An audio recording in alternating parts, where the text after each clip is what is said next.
Are we live? Is that is that how I start every single live? Let me get this straight.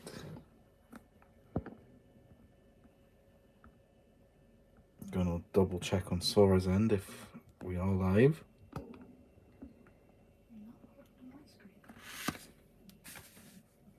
We'll just give it a minute.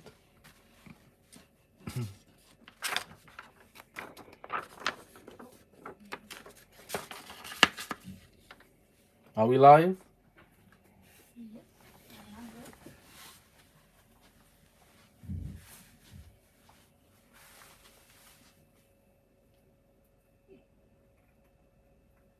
Okay, you can't see my legs, can you? No, you cut off the table while the tray ends.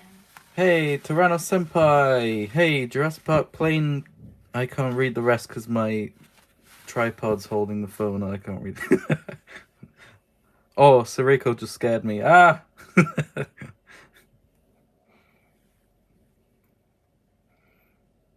So, if you saw my Instagram stories, you know why we're here. I think before explaining properly, we'll wait for people to join. And then we can start. So, let's just wait a couple minutes for everyone to join us. How's your day been so far, guys?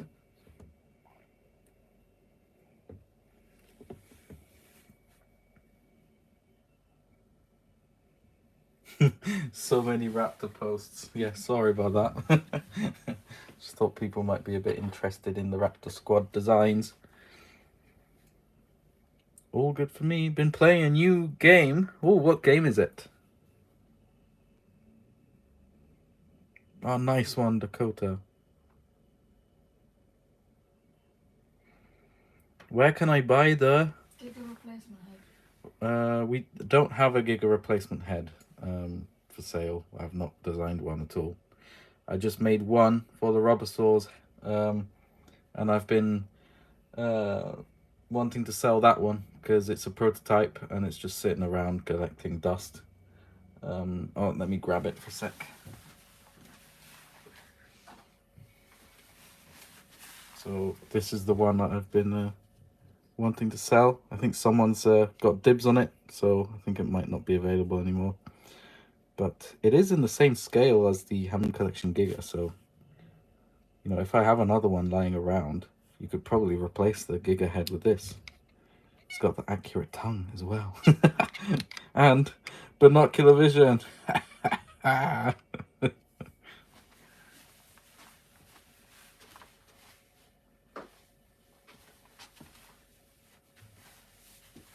Right, okay, so I think people have had their chance to join. Oh wait, what game was it? I want to know what game that was. Exidio? Ah, Kaiju Simulator. Kaiju Simulator. That sounds cool. You'd have to shave. Jaw piece down to replace the head. Yeah, you have to shave the gums. Oh yeah, no, to replace the head, you'd have to completely get rid of the other head because it's just too wide. You'd have to completely remove the old head and design a way of, well, not design, just glue the new one on. It's already got articulation on it, so yeah. I think before we start, I'll quickly talk about the model kits that we'll be releasing soon. I'm just waiting for my good friend Alex, who's the one that's going to be printing them, to return from a little holiday. That's going to be in a week or two, probably. And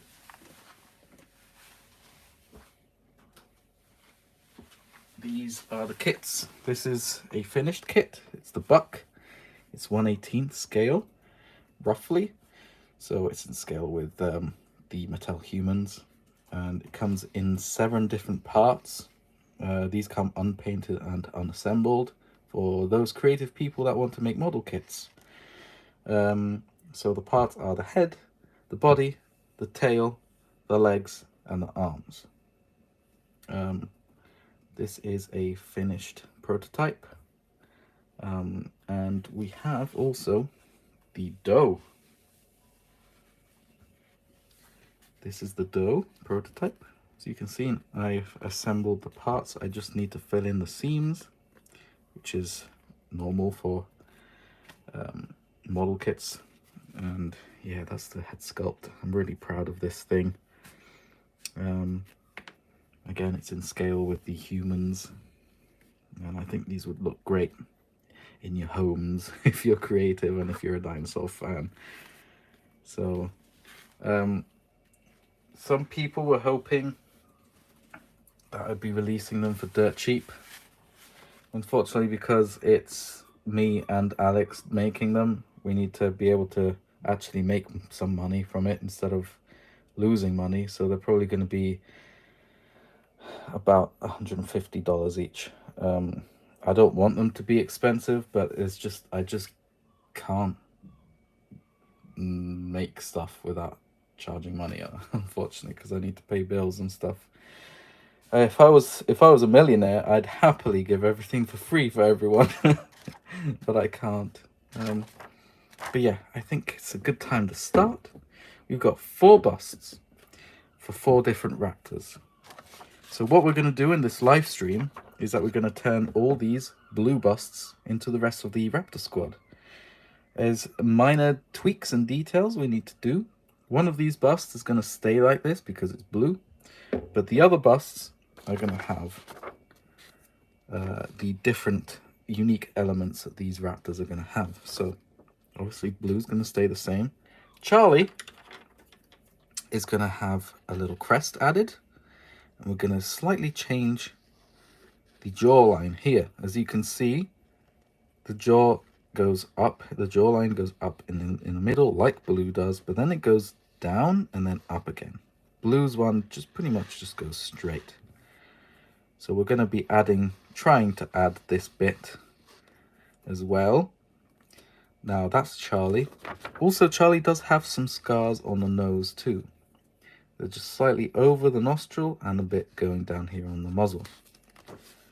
Delta is very similar to Charlie. She's going to have the extra crest bit there and a bit of the jawline as well, tweaked. Echo is pretty much the same as Blue, but she's got a scar going down her face, a very prominent scar with some missing lip there as well. So we're going to have to try and get rid of that, maybe with a Dremel. We'll see. So I think we'll just start in order. We're going to go with Charlie first and sculpt the little crest and change the jaw a bit. So let's pick which one's going to be Charlie. So this one's going to be Blue. You guys are going to pick which one's going to be Charlie. So which one is going to be Charlie? This one on the top, this one on the bottom, or this one on the right? Top, bottom, or right? Let's have a poll. You guys are going to choose. Who's Charlie? Top, bottom, or right? We're having top, top. We've got 2 tops, 1 bottom, 3 tops, 1 right, 3 tops, 1 bottom, 2 bottoms, 3 bottoms. Okay. 50-50 top and Yeah, 50-50 between top and bottom. Just wait for more answers. Okay, 4 bottoms. No, that's the same person. Oh, okay, it's the same person. Okay, we got 4 tops and 3 bottoms. Some people are repeating themselves. What is Grantito saying? He's gonna kick my butt. Yeah. Okay. Akasaurus says, never mind, top. 2 bottoms? Yeah. Maybe top then? Oh, thank you, Dinos. Dynamite. It's a good name. So, how many do we have for bottom and how many do we have for top? I don't know. 1, 2, 3, 4, 5. Just 5 telling. for top. 5 for top. 1, 2,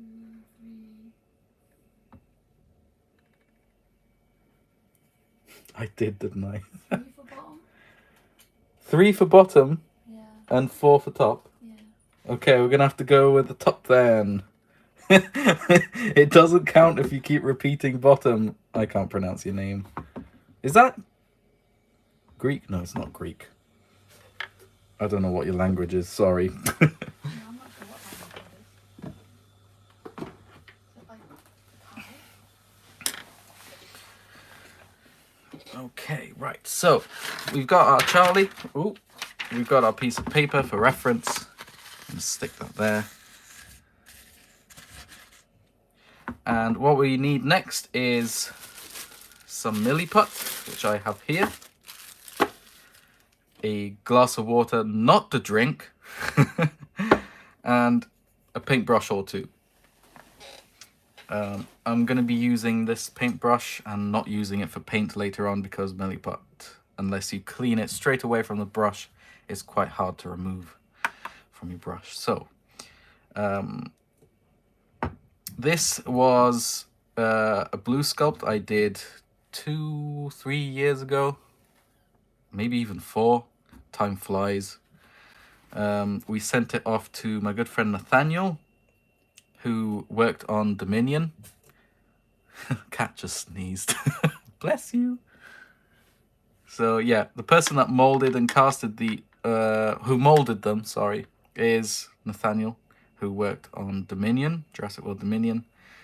And then he sent the mold off to Alex, my good friend, who cast these. He also did a quick base paint for me to speed things up. These were old busts that we did to sell as blue, or inspired by blue, I should say. But yeah, whoever actually owns one of these busts has a piece that has been made by someone that worked on a Jurassic film, which is pretty unique. Once all of these are done, I'm going to be auctioning them off. So if you're interested in getting a piece of Jurassic history, oh god, that sounds really arrogant, but you know what I mean. So yeah, I think we're good to start. Let's grab our Milliput. Any questions? I don't think there are many questions so far. It's a bit early in the stream for questions, but if you do, let me know.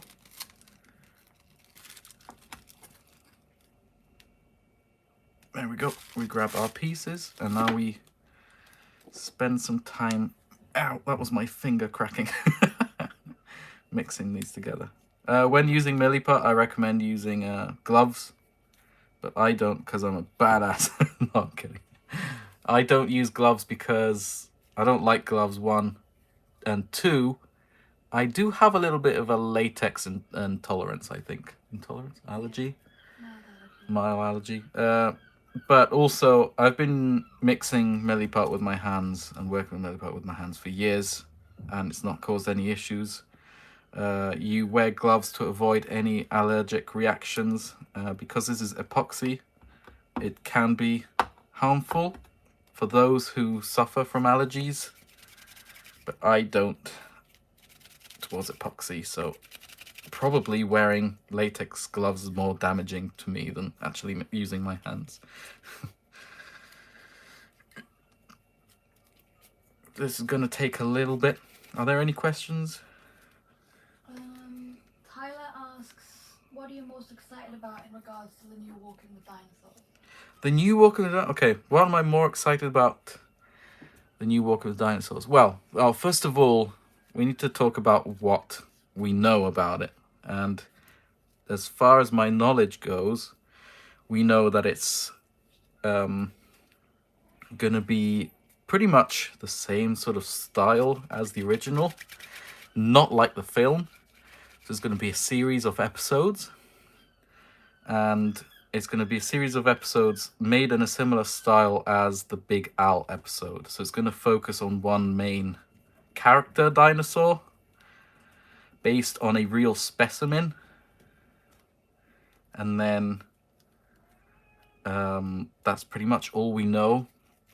I really hope So generally, I'm excited for it because it's dinosaurs and because it's walking with dinosaurs. There isn't anything in particular that I'm extremely excited about just yet because we don't know much about it. But I sincerely hope they've got Kenneth Branagh back. He's the original voice narrator, who is also the actor that plays Gilderoy Lockhart in Harry Potter 2. So I really hope they're bringing him back. And I've heard that they might be covering Spinosaurus in one of them. I'm quite excited about that. I'm quite excited to see what they're going to do with that. I hope that answered your question. What about you, Tyler? What has you most excited about it? The cat's meowing in the background. She wants attention. Okay, so I've mixed the Milliput. So we've got about an hour with this batch. It usually starts to harden around the hour mark. It depends on how warm the Milliput itself is, and how warm the room temperature is. The warmer, the faster this will set. So if you ever mix Milliput like this, you can always get a little bit and put this, wrap it up and put it in the fridge or freezer to slow down the setting process, and then use it later. I'd still recommend using it pretty quickly regardless. Also, if your Milliput's a bit hard before you take it out of the packaging of the plastic, you can always pop it into the microwave. That makes it a little bit more soft. Okay, let's go. We're going to start with the crest. So looking at the reference material, we're going to need the highest point of the crest is about this area. So we're going to be adding some material there.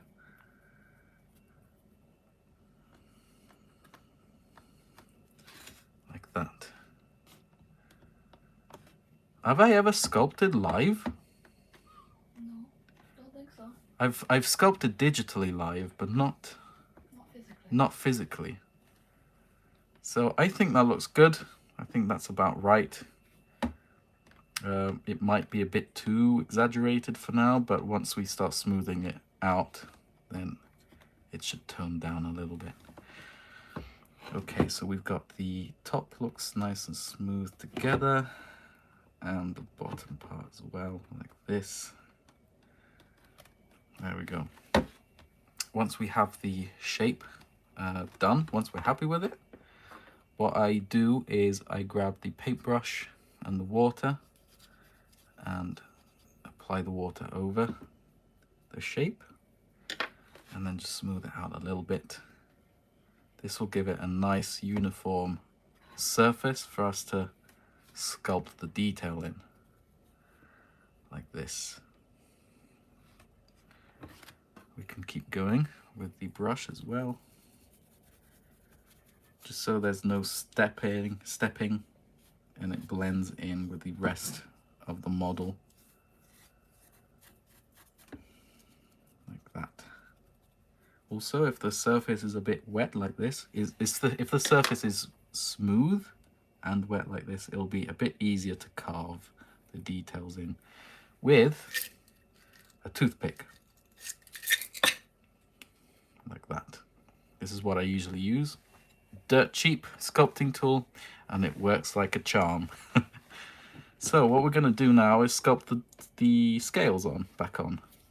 It's got some, see if you can see here, there's some square-like scales like that, and we're going to want to continue those square scales onto the top of the crest.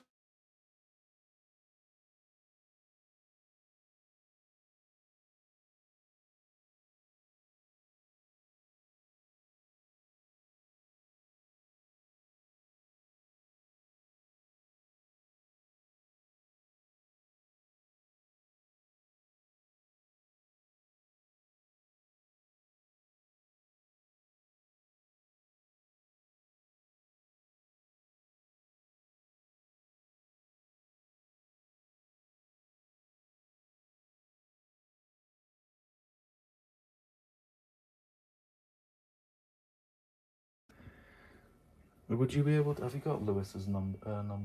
No. Or what's that? Okay, well, he's going to have to wait. Sorry about that, guys. But yeah, I could hear some...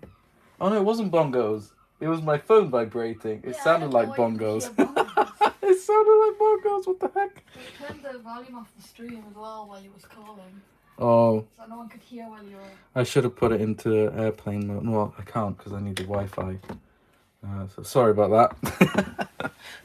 So what I was saying was that we're gonna want to continue these square, rectangular looking scales onto the crest itself and then blend them in with these ones in the front.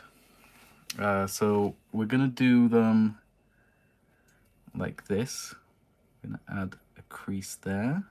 This is the space between the scales we're sculpting, like that.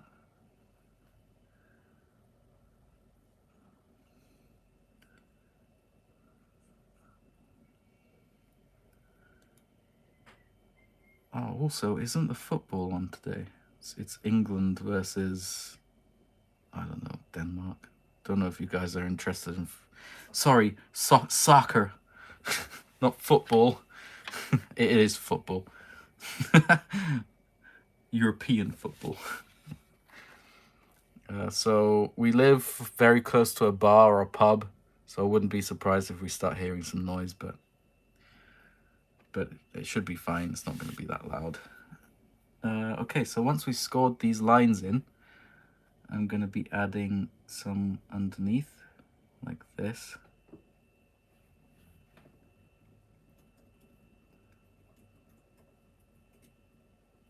Are there any questions or comments that I should know about? Tyler says it's like a normal Marco makes Milliput video, just the normal speed. Yeah, much slower. Okay, so as you might have noticed, on the top part of the crest like this, I pushed the material in. But here I actually carved it out. So that means we have some excess little debris. As you can see, it's some is being left behind on the sculpt and some is on the toothpick itself. How do we get rid of this stuff? Well, you grab your brush and some water and you go over the sculpt like this and you brush it off. Or you brush it back into the sculpt, but in a different place where it doesn't affect the look of the sculpt. So there you go. It also softens the lines a bit, so they don't look too sharp, or it just makes the sculpt look a bit more organic if you smooth it out with some water and a brush. Then we can do the scales that are underneath. We'll just have to kind of just sculpt some scales like this. There we go. And maybe we could do one there in between. Make one here as well. Like that.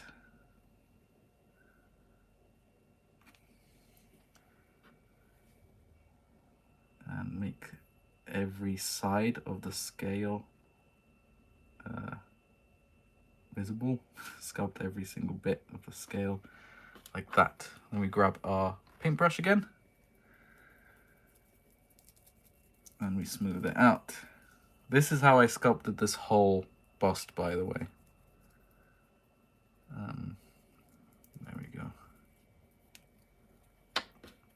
Did I do a video about sculpting this bust? I don't remember. Don't think so. I'm just going over it again a little bit, just so all the spaces in between the scales are visible. Like that.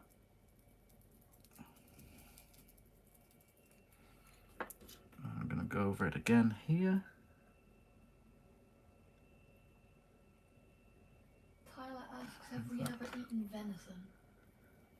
Ah, that's an odd question. Strange question. What is venison? Deer? Oh. The reason why I don't know certain words is because I am foreign after all. Italian. I am Italian. Venison. I don't think I have. I know I haven't. No, you haven't.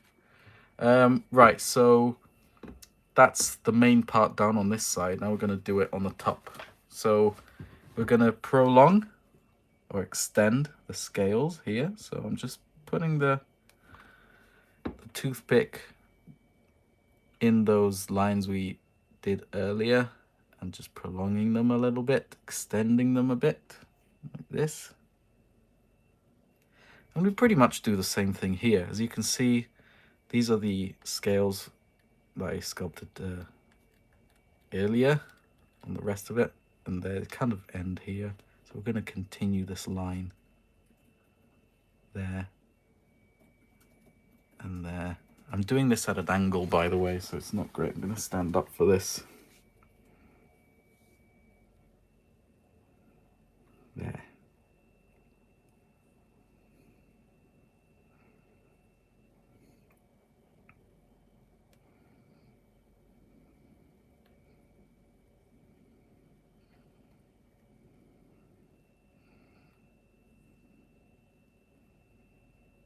Nate asks, have you ever eaten alligator? I've never eaten an alligator. Is that even a thing? Probably, but no, we've never eaten. Oh. There are no alligators over here. Well, Americans eat anything, don't they? Could say the same about the British, to be honest. A couple of people have asked, are these life-size to real velociraptor heads? That's a good question, actually. I never thought of that. Let me grab a real velociraptor skull. Well, real. Real replica. A real sized replica of a velociraptor skull. There it is. Let's line them up. And yeah, that's pretty much there, isn't it? Look at that. That's pretty close. Different shape, but Yeah, close. totally different shape. Bit wide for a velociraptor. Yeah. Yeah, that's pretty cool. Oh, thanks for pointing that out. Oops. There we go. Yeah.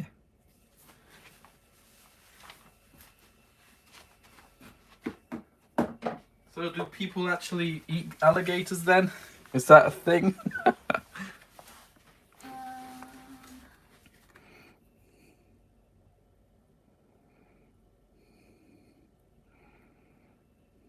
Florida, they eat it. Alligator tail is a delicacy. Apparently it tastes kind of like chicken. Oh, wow. If it tastes like chicken, it is a delicacy, isn't it?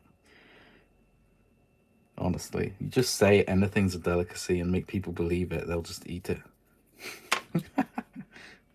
Okay, so we've done those bigger scales. Now we want to make these smaller ones.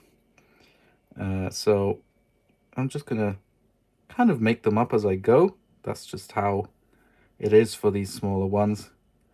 Unless we're talking about these more iconic, bigger scales on the face and on the bottom jaw. Those you need to follow precisely if you want to make a good replica. But for the rest, it doesn't really matter as much. There we go. Lou Fury asks, do you like How to Train Your Dragon? Because that's what she's painting right now. Yes, I do. I loved the first one. That is, I remember watching it for the first time and thinking, this is my favorite film ever.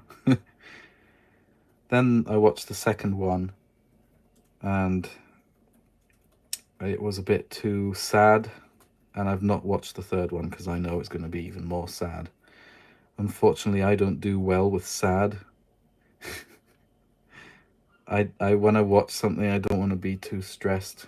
I'm already a very stressed person in general, and if I get even more emotional on films, that just ruins my day. So I got pretty sad with the second one and just thought, I just don't think I'm emotionally ready to watch anymore, if you know what I mean. There we go, I sculpted the smaller scales. And that's pretty much it. If you want, you can make it a bit more realistic by adding some sort of texture on the existing ones, on the sculpted scales, on each scale. So just a tiny bit of imperfections and a bit of dotting here and there. And then we're going to soften it up with the paintbrush and water again. You don't want to go overboard with this stage, otherwise it's just going to ruin your sculpt. A lot of people are admitting they cried to How to Train Your Dragon, the little ones. Yeah, So, see, I don't know if I could deal with that. Someone asks, which is your favourite Jurassic World movie? Oh, my favorite Jurassic World movie. Right. People are not going to agree with what I say, but hey, it is my choice, so suck it up. But I do like Fallen Kingdom a lot. I think that might be my favorite. Jurassic World 1, I loved it so much when it came out. And then it just gets a bit slow for me rewatching it again, and I just think the script's a bit weak, the dialogue. And it's pretty much a rehash of Jurassic Park, but with a hybrid, isn't it? But with Fallen Kingdom, that's when things get interesting, because we get them back on the island, everything's overgrown, and that is an aesthetic that I really enjoy. You get the sort of Lost Worldy sort of feel with it. You get a volcano erupting. That's the first. That's cool. You get a bit of betrayal going on, and that's always good in a film, I think. but what sold it for me was the mansion bit. I know a lot of people hate it, and I can see why. But I am a massive fan of mansions and haunted mansion looking things and spooky stuff like that. And it just sold it. I just got sold when I saw the trailer, and I thought, oh my god, it's just mixing all my favorite things into one, isn't it? The dinosaurs, and haunted mansion looking thing, and Lost World feel. And it's J.A. Bayona. I had already at the time watched one of his films, and I thought it was directed really well. So, and Indoraptor. I don't like hybrids, but I freaking love the Indoraptor for some reason. There's been quite a lot of love for Fallen Kingdom in the chat. Yeah? It's not because I'm saying it, is it? Well, honestly, I don't know why people hate it so much. People hate it because it's a bit different in the mansion bit, and I can see why. Also, there are a lot of bad bits in Fallen Kingdom with the characters. They're a bit too comical, a bit too cartoony in the way they're portrayed and the way they act, like the 25 millions kind of thing. And everyone expressed how much they didn't like that, but with Dominion they took that and just exponentially increased all of that, didn't they? Which is why people don't like Dominion as well as other things. But anyway, we've done one crest. I think before we move to the other side, we should probably complete this side first and blow dry it with warm air so that it sets faster, and then we'll move on to the next side. So what about the jaw? We're going to change is the jawline a bit. Well, not the jawline, the mouth line. So we're going to make it go down a bit there, I think, and then it goes back up again. So, hairdryer ASMR. oh gosh, yeah, hairdryer ASMR. So we want to prolong, or extend I should say, these top scales down a bit, so we're going to have to cover them up.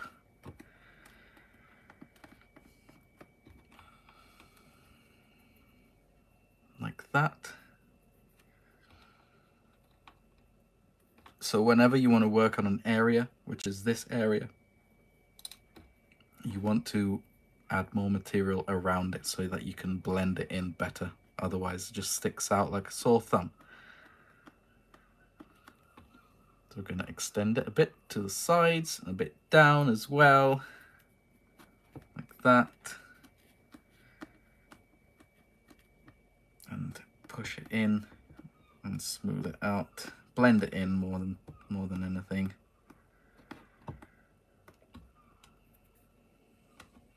And I think that should be okay. I'm going to grab our paintbrush, smooth it out. I like using this side of the brush as well to press it down properly, and then smooth it out with the finger like that.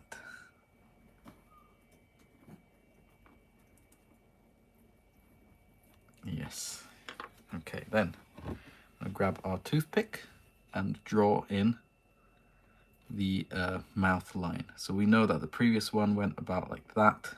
So what we're gonna do is we're gonna follow it down, but make it go down a little bit more, and then make it go up a bit more there, like that.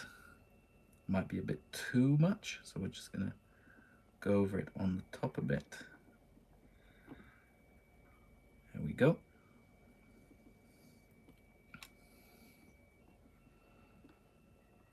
I'm gonna smooth it out again. Really don't want any sharp edges, so we're gonna just run it around the edge like that to soften it up a bit. Same thing down here. Smooth it out again.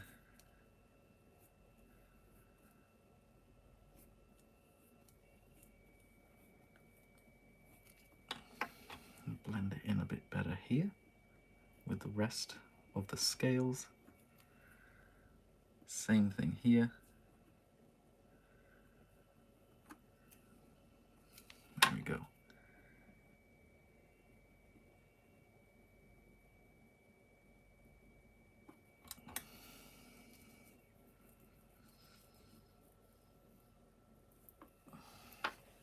Okay, so once that's done, just smooth it out again with the finger, and then we sculpt in the missing detail, the scales and all of that. So we're just gonna continue these scales. We want to have a mental measure of how wide these are and continue it along like this.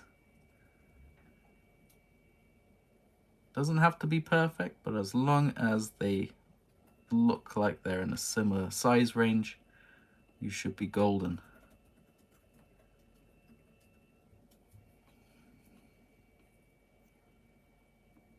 Like that.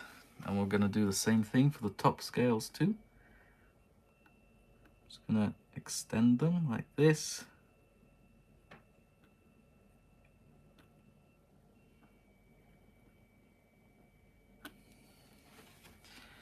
And there we go.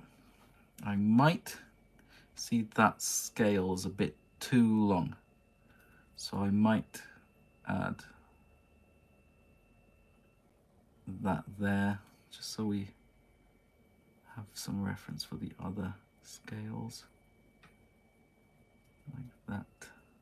There we go. So they look like two different scales now instead of just one long one. So that's our line for our scales, and we're gonna continue them and then make them join the rest like that.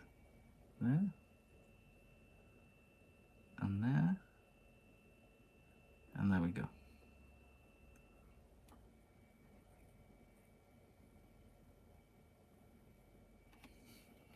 Some excess material here. I just want to take it out. There we go. I want to smooth that out a bit.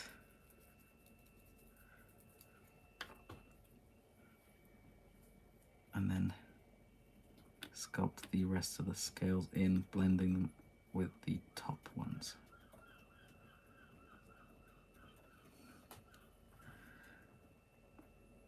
I'm just going to go over the whole thing again, just in case some detail got a bit too muted. Okay, and notice that the lines don't continue down here, so we're just going to add them there as well.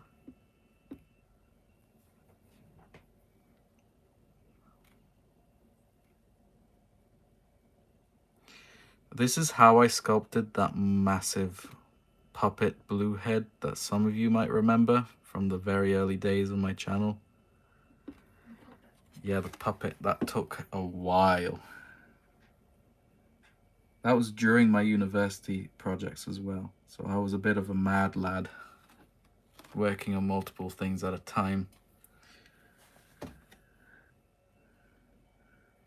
We're gonna do the scales on the bottom part of the jaw like this too, and continue them and blend them in with the existing ones. Are there any questions or? Tyler asks, aren't you remaking that bust? No, you're not remaking the No, puppet? no, I'm not remaking that I recently shared it on my Instagram just as a little throwback, but I'm not remaking that at all. I've had enough of it doing it twice. I'm not doing it again, at least for quite a while. I'm already doing it now, but at least it's a bit smaller, a bit more manageable, a bit more digestible. Okay, so we sculpted these in, and we're gonna use the water and the brush again.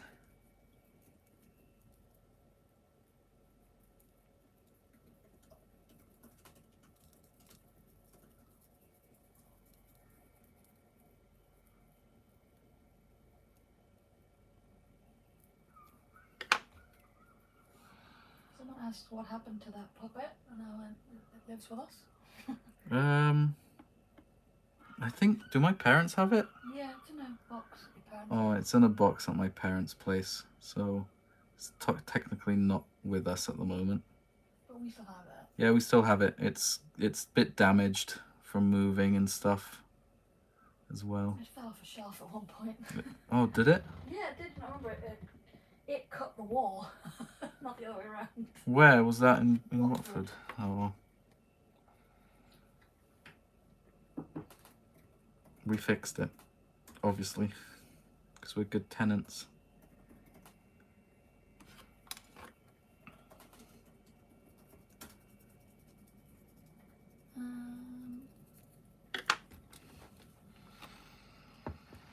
Someone asks, don't you feel the latest Hammond collection figures are always good but always miss out on the head? Like they fall short on the head?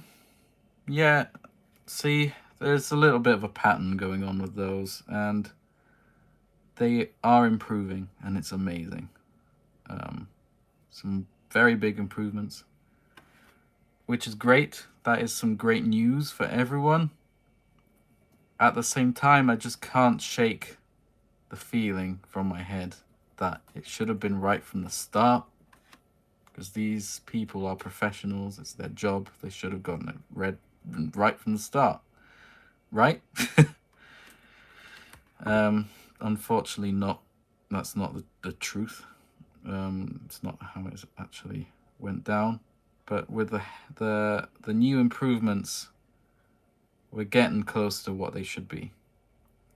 And the pattern so far is that the heads are a bit off. With Mattel, it seems like they've always had trouble with thicknesses of stuff. So with the thighs, with the heads now, it just seems like they don't look at their sculpts from every angles, which is very bad practice for sculptors. If your profession as a sculptor, you have to get that right, because it's your job. If you don't look at your sculpt from every angle, then you're a failed sculptor, in my opinion. That's just not how sculpting is. It's not how sculpting works. That was the first thing I was taught at sculpting school. So the fact that they can't get the heads right is bad. it's just plain bad. But it doesn't mean I don't appreciate the fixes they've been applying. And it just makes me want them to re-release some of their older stuff, like the T-Rex. That is in desperate need of a fix, unless you buy the replacement parts, which not everyone's going to do. In fact, there's a lot of people that hate us creative Jurassic fans for improving the figures because they're not original anymore, if you know what I mean. But if Mattel did it themselves, then it's fine. And I hope they do, because I'm tired of fixing other people's problems, if you know what I mean. Nathy Vader has a question. Hey, what's up? I'm eating olives while watching you work. My question is, do you like olives, and if so, do you prefer green or black?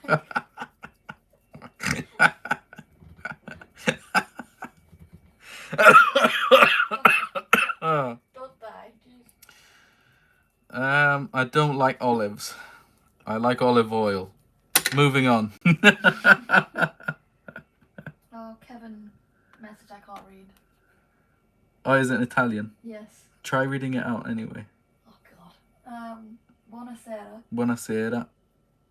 Passo per un saluto veloce e coro via che devo Che devo? preparare la cena.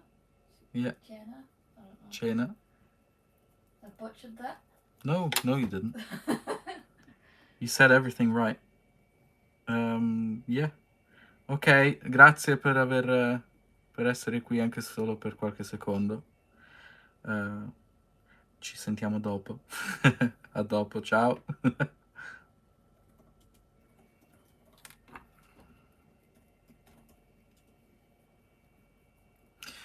So yeah, I didn't really explain what I was doing, but I sculpted the smaller scales here, and I've been softening them out a bit, and then going over some bits again, just so material didn't go in between the spaces. And I think we're almost ready to use the hairdryer, your favorite bit. Kevin replied, "A dopo buon proseguimento." Yep, that's perfect.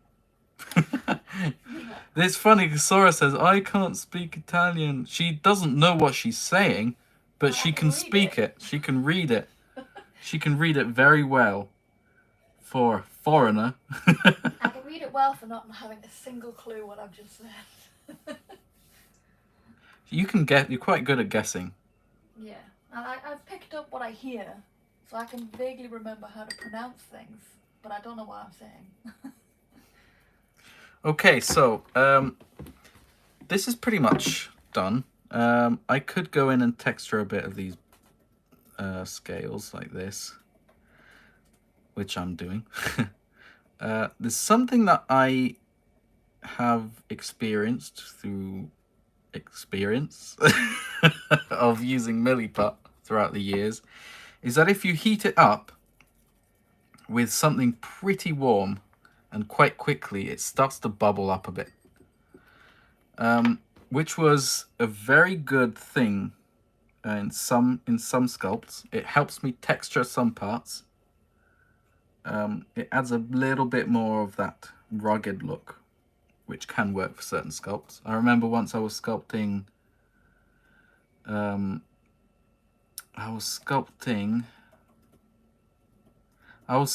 the ichthyosaur that is in that Ammonite film with Kate Winslet, and I was using Milliput in some bits of the body, which I don't know if they ended up using, but I don't know because I've not seen the film.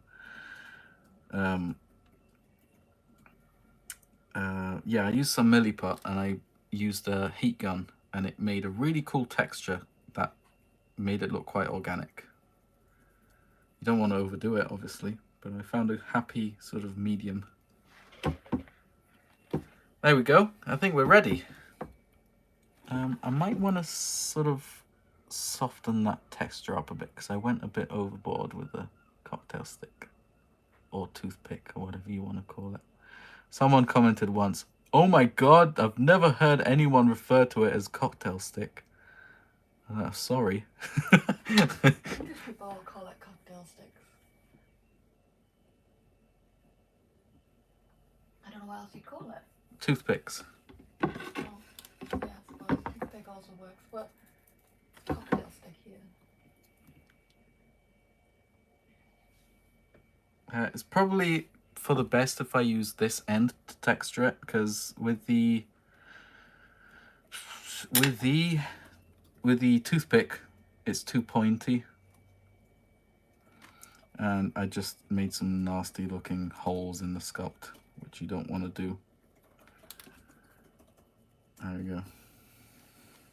Okay, right. I think we're good to move on to the blow drying, or the hair dryer. There we go.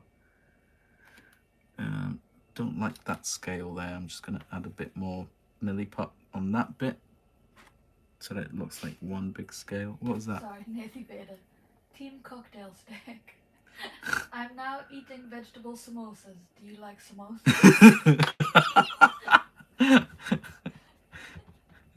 I don't think I've ever tried one. But hey, do they have olives in them?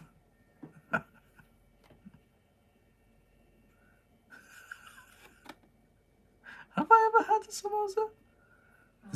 Is it Indian food or Chinese food? I have no clue. You're asking the wrong person. It's Asian food. Well, British Asian food, I guess.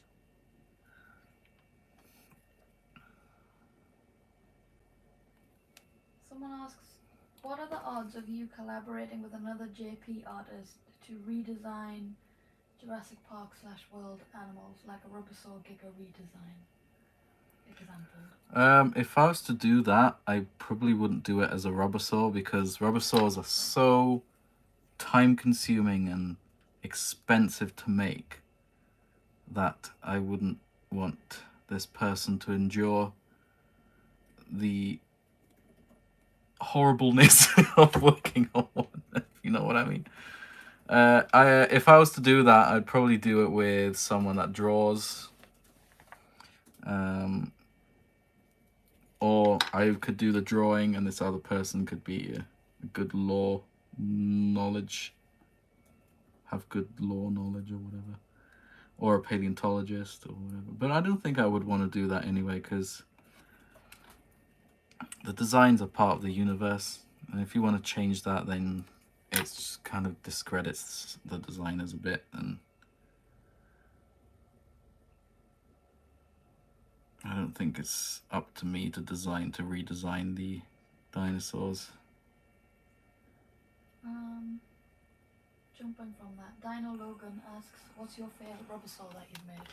Oh my goodness, it's my favourite rubber saw that I made. I don't know. I don't really enjoy my rubber saws as much as I should because I'm so highly critical of my own stuff that when I look at something, even when it's finished, I go, I could have done that a bit better, or this detail isn't quite right, or that I don't really tend to like my work as much as I probably should. So I don't think I have a favorite, but so far, I think my favorite rubber saw would probably be the latest one that I do every time, because I know that it's the latest of my skills. It's my most updated one with my skills, if you know what I mean.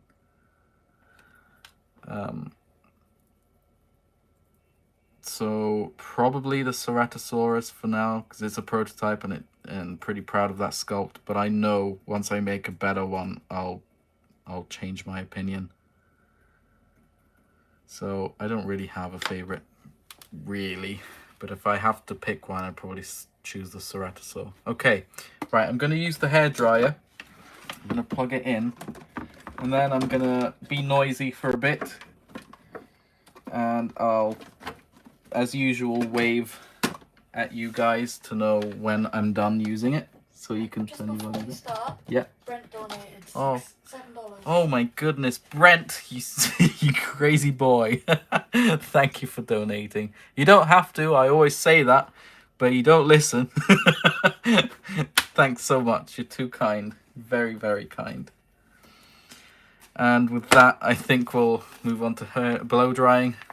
So I'm just going to quickly blow dry with the hottest setting these parts. And then I'll let you know when I'm done. So turn your volume down now.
Okay, we're done.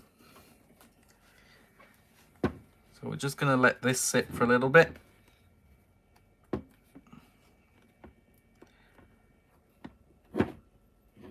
Yeah.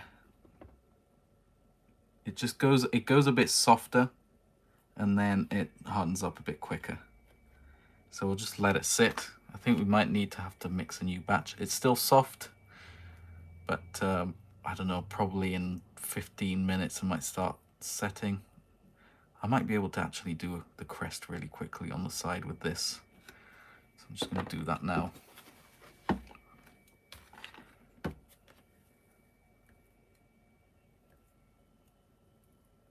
Before it hardens, I don't want to waste as much.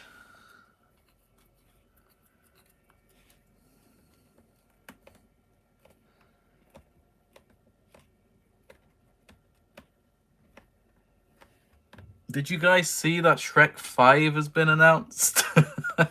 Do you guys like Shrek?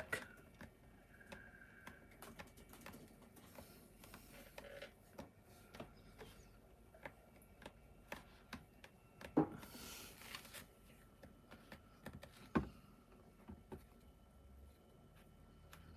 I realised I didn't read Brent's question. Oh, what was Brent's question?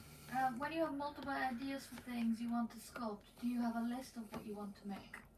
Right, okay, so lists are for organized people. I am not, so I don't have a list. I have a mental list sometimes of what I would like to do or what I have to do. In that list right now, there's painting the rest of the Mesozoic planet Rexes, which I've been postponing because it's overwhelming me at the moment. There is a mental list of what I would like to do and things that I need to do. These Raptor busts are something that I have had in mind for quite a bit. I did mention it in a previous live stream. Okay, so I've added too much material there, so I'm just going to use a knife to scrape it off. Like that. And put it back in the pile.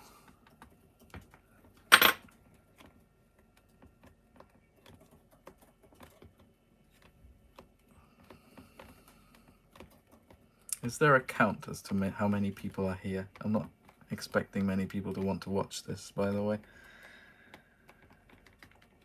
There's 21 people. Oh, that's nice. Thanks for joining. 21 of you. It's very kind of you to join. Tyler asks what the little white blotches are on the model.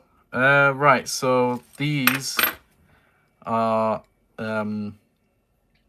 the material underneath. Some paint scraped off because these have survived a move or two.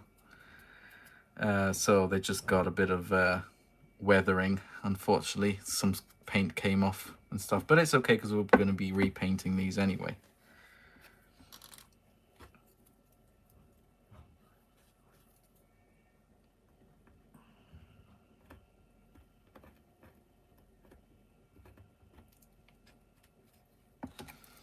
Any questions?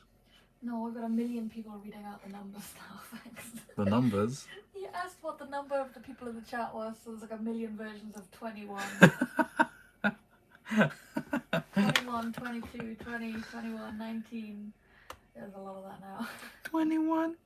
You stupid.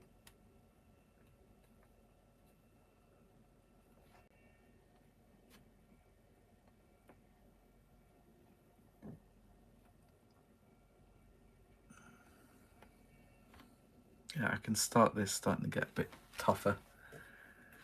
Hopefully I'm not squishing this. No, it should be okay. And let's get on with it and sculpt these scales.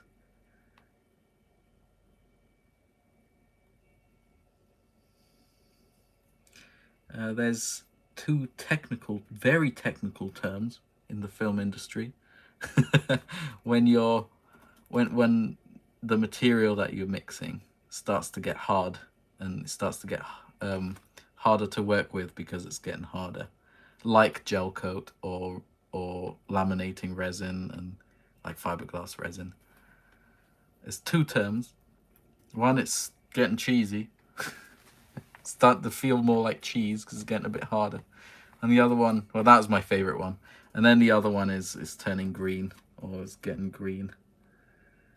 But I like the cheese one because cheese, grommet.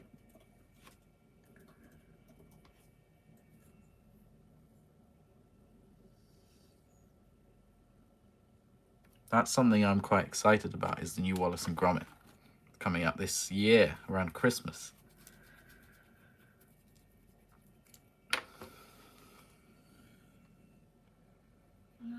Hackasaurus asks, what's your favorite food?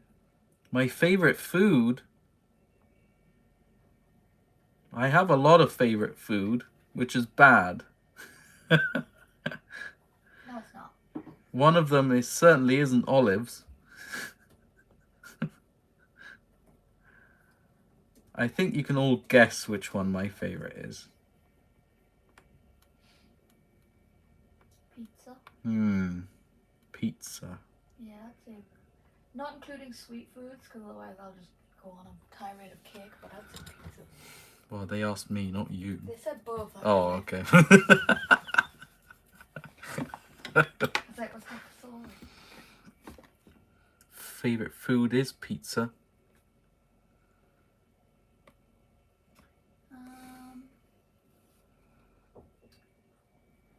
And if your favorite food isn't pizza, you're wrong. Well, no, I'm joking, obviously, but if it isn't pizza, what's wrong with you? Tyler asks, saying that you liked haunted houses, would you ever spend the night in one? Oh yeah. Oh yeah. Yeah, I don't believe in ghosts. Yeah, I don't believe in ghosts either. I just love the atmosphere. But so yeah, I would, if I could buy a house that is supposed to be the most haunted house in the whole planet, and they're selling it for like £10 or something, I'd be the first person on that list. Because it's pretty much a free house. And ghosts don't exist, so it's a win in my book. This is funny because we like to watch ghost videos and stuff, but that's because we love debunking it so much. We love to enjoy how stupid some people are at believing at some stuff. Some people are like, oh yeah, this happened and it's definitely a ghost, and we like to just think, no, it wasn't a ghost, that it was obviously something else, something that is a lot more logical and explainable through science.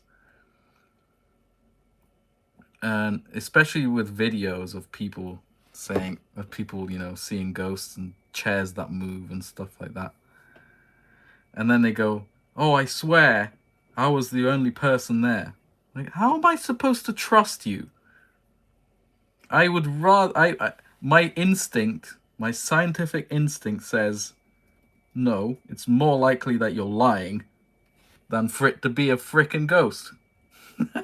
Right? I still want to do that debunking where I can just debunk videos. Yeah, we want to make a YouTube channel where we debunk ghost videos. Show you how to do it. Yeah, replicating the exact same type of shot, the same exact camera angle and everything, and showing you what it was probably, what it is, instead of it being a ghost. How easy it is to fake. And how easy it is to fake stuff, especially with today's technology.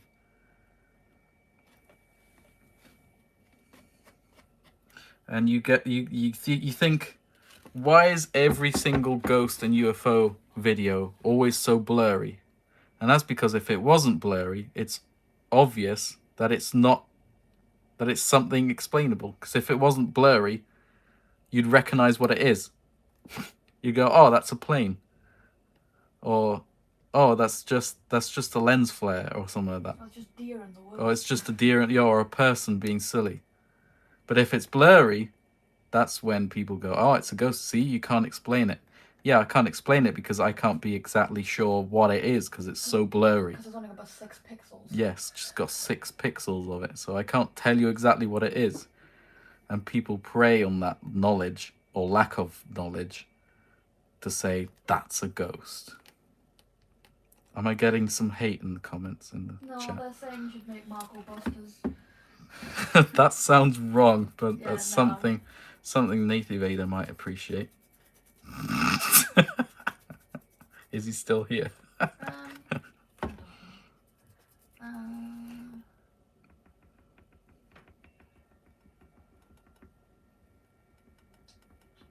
Someone asked, when will the baryonyx replacement head be released?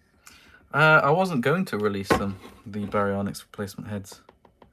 It was purely just because Bradley asked me to make one for his, and I just made one for mine as well. He just wanted to see it, but if people want it, we might release it. Do you guys want it? Nathan Vader says he's just lurking. Oh, he's just lurking, so you heard that comment. Can't keep up with questions, but chat moves. Is there a slow mode? No, I don't know how to do that. Oh, look, my paintbrush is peeling. All the paint's coming off. I might get rid of the paint then. Squeaky ASMR. Sorry. Oh, ugh.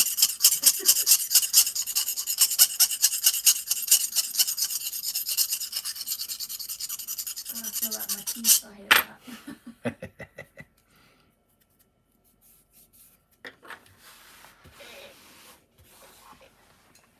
Yeah, everyone, ow. Sorry. Ow. Yeah.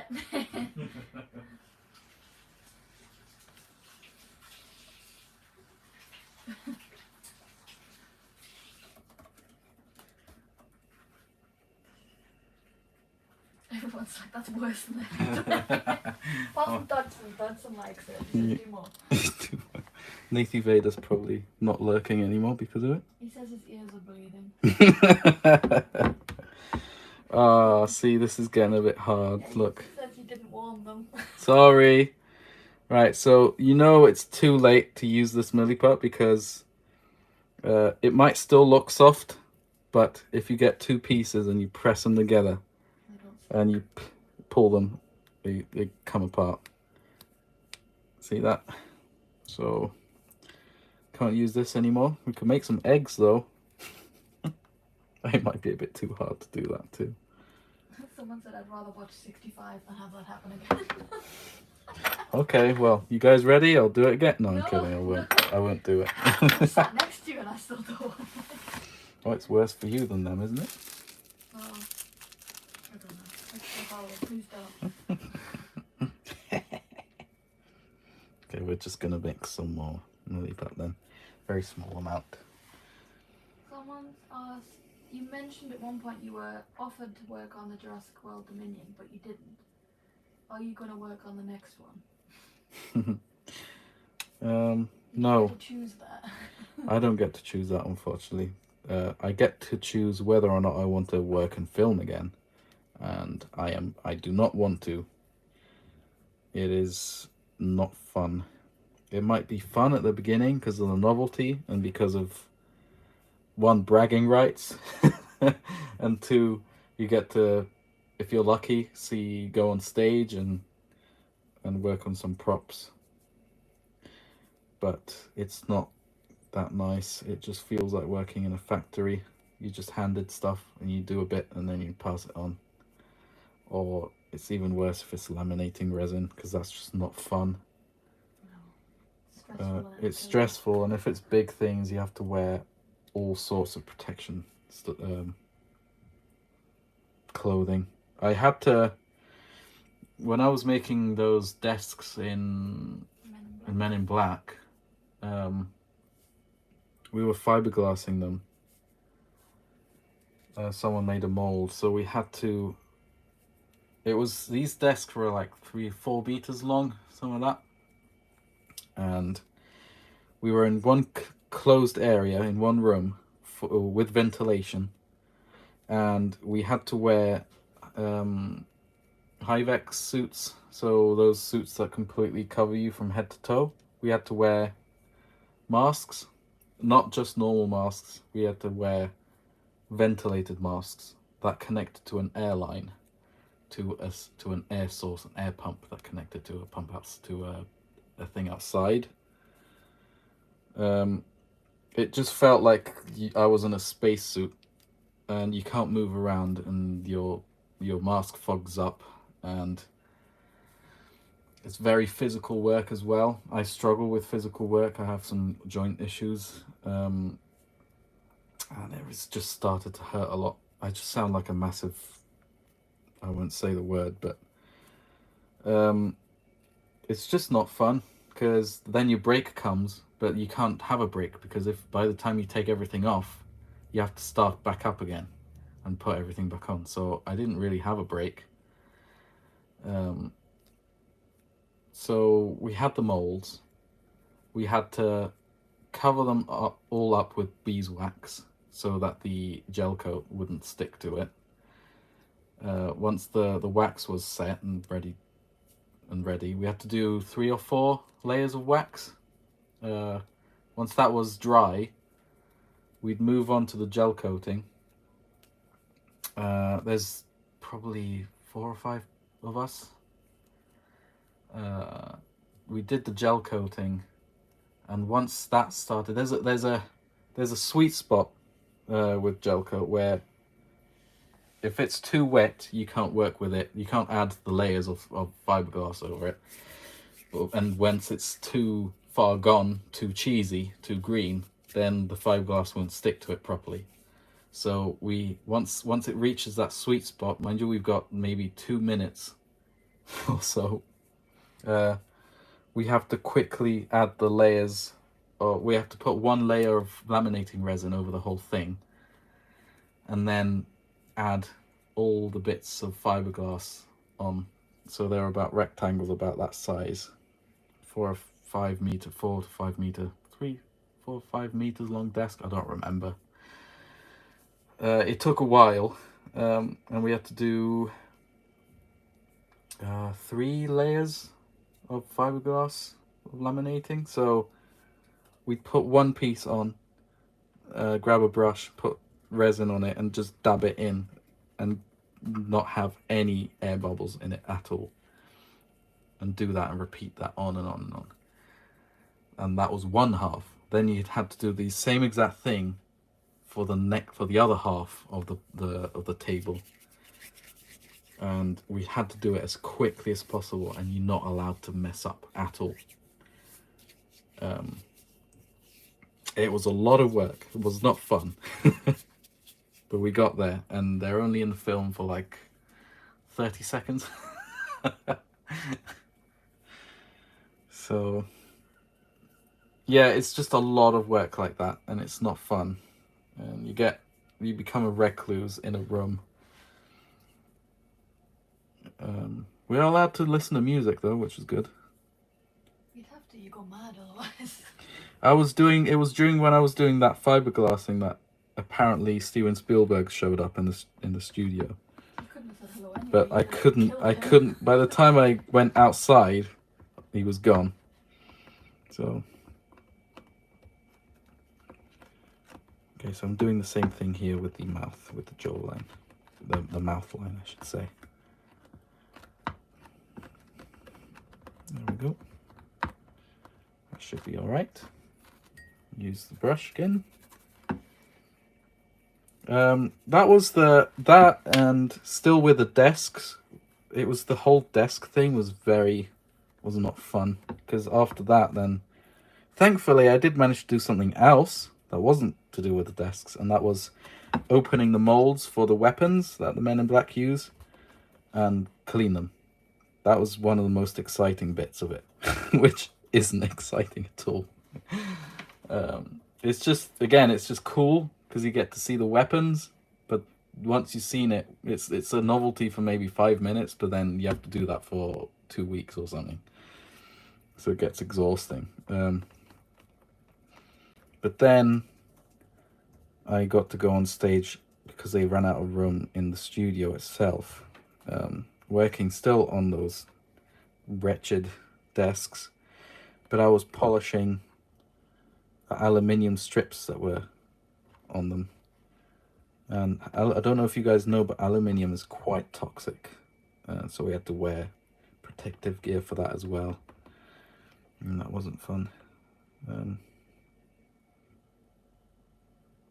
But that is when I bumped into Chris Hemsworth when he said he needed the toilet.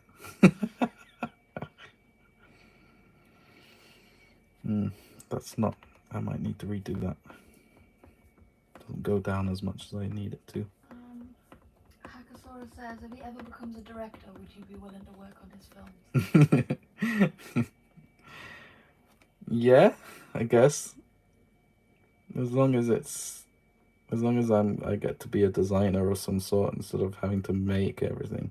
Yeah, you get to set somebody else to do the Yeah, I'll just tell what other people should do. I bet people will love me for that. Like, I might sound like an absolute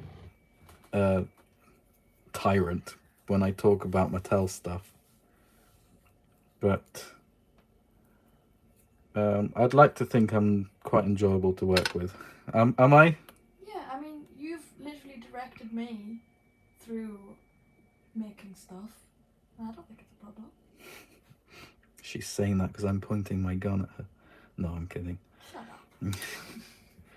No, I'm just a bit overly critical towards people that are above me in terms of position. But I have patience towards people that are doing my same stuff, or... It's, you hold the people above you to your standards. Yeah, I guess. And they don't usually meet that. That's the problem. Yeah. But I'm patient with people when I'm teaching them. That's what it is. You expect people who are in a position of yours or higher that they should meet at least your standards. Yeah. And a lot of them don't because they get lazy and they cut corners. And I guess. Yeah. You said Blue Fury wanted to... She asked you what your favourite Christmas present was. My favourite Christmas present? Well, Christmas was like... It's July. It was half a year ago. I don't remember. I had my birthday since. Favourite birthday present? Oh, my favourite birthday present is love.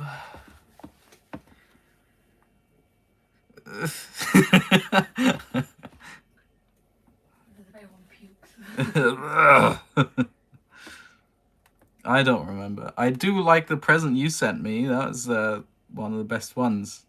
Thank you again. That was really kind of you.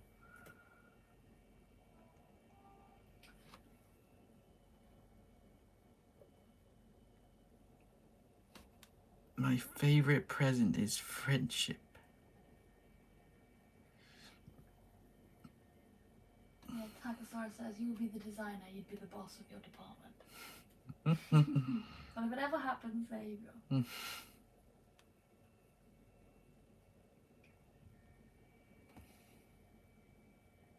Nate also agrees you're fun to work with. Oh yeah, he's someone I should ask. Well, he's only saying that because he's scared of me. No, I'm joking. Yeah, Nathan Vader told me to run for my life.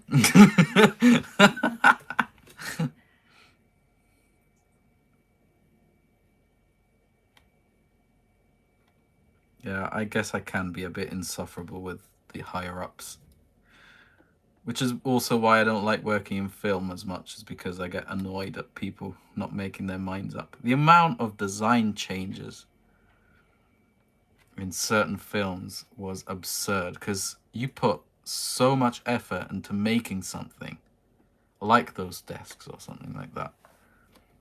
And then, after months of making that, higher-ups just go, no, actually, no, we don't want it anymore. You're like, what the heck? Thanks. I spent like 6 weeks of my life making that, and then you just put it in the bin. Yeah. Yeah, which is another thing I don't like about the film industry, is that you're not allowed whatsoever to become attached to your work. Because one, it's not your work anymore. It belongs to the people that hire you to Universal or whatever company, Warner Brothers. It's not yours. You're not allowed to get attached to it because they're just, chances are they might just throw it away. 'Cause for them, it's just money, which is one of the reasons why I don't like corporate as well. It's because they don't care. It's all a question of money.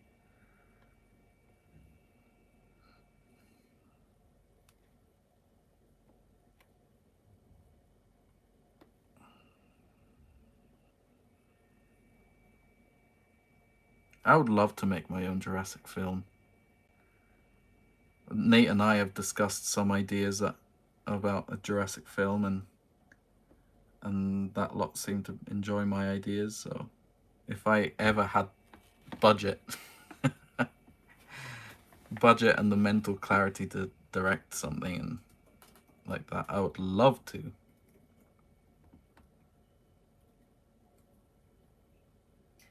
Mike Thumb joined. Hey, hello. Thanks for joining. Yeah, I think Mike Thumb can agree on some points that I talked about the film industry. Well, one of the most enjoyable things ever was working as a set dresser for Wes Anderson films and stuff like that. Being a set dresser on paper doesn't sound as exciting as making and designing props, because designing props and stuff like that sounds cool.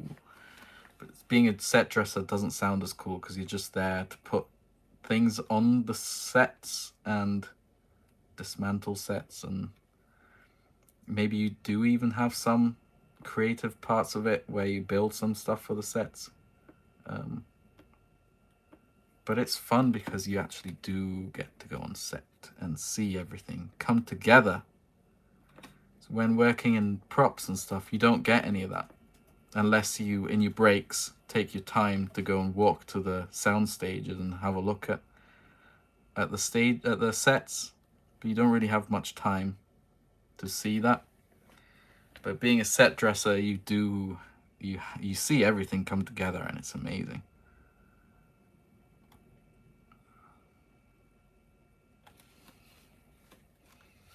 I'm not bothering to explain what I'm doing here because it's exactly the same as the other side, and I already said that. Unless there's new people in the stream. We're at 27, so 27, right. So what I'm doing is I'm turning this bust into Charlie. This bust is based on blue. So the main differences between blue and Charlie, that's blue, that's Charlie, is this crest and a bit of the jaw there. So you can see on blue the jaw line or the mouth line goes like that, curves up a bit, and then it goes straight. But with Charlie, it goes up a bit, then it goes down a bit, and up and straight. So we're just applying that to this bust. And the goal is to have a full Raptor squad, all with their original quirkiness.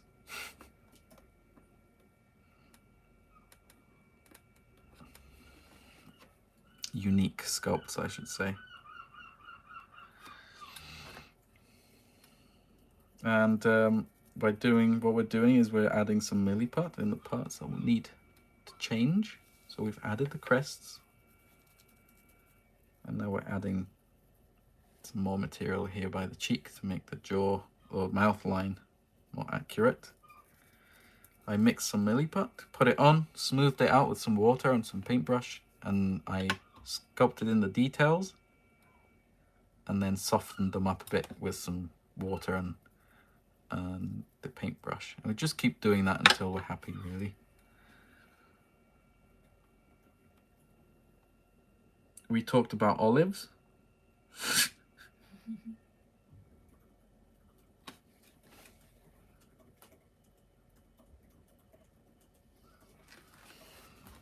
Are there any questions? Or anything? Does anyone want to talk about something? there was jokes of rubber saw misses, rubber saw seagull, Rubber saw Mrs. She's not a saw. She's a cat. I did do a painting of a seagull recently though. Yeah, you did. Because it was my grandma's 90th birthday a few days ago. And she likes feeding the seagulls that come into her garden. And she's pretty much adopted them at this point. So she kind of loves seagulls at this point. So I thought it'd be nice for her to have a painting of a seagull, of one of her seagulls.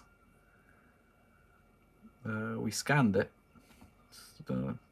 Where is it? Do you know where it is?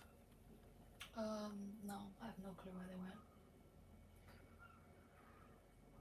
I would show you it, but we don't know where the scanned versions are.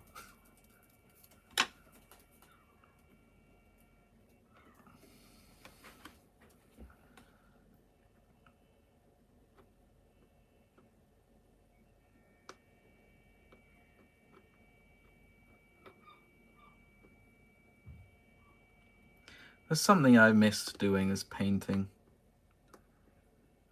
I've mostly been sculpting on this channel, haven't I? And doing reviews. I did do a painting one once of the Raptor head, I think. Yeah, you did it with the ARTEZA watercolor thing. Yeah, and I did do some digital drawing, but I kind of missed just the actual painting, the physical painting part. Kind of missed that. It reminds me of art school a bit. The good old times at art school.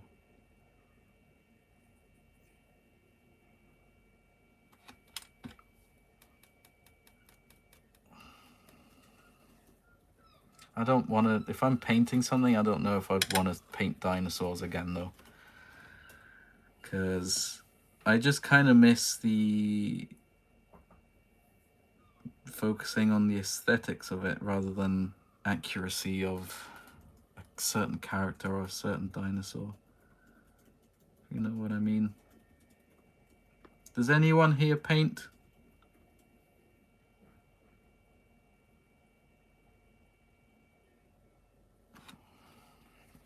Do we have some painters in the chat?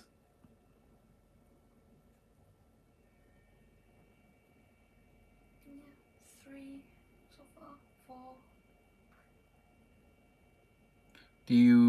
What medium do you use for painting? So, do you use watercolor? Do you just draw? Do you use digital drawing? Do you use acrylics?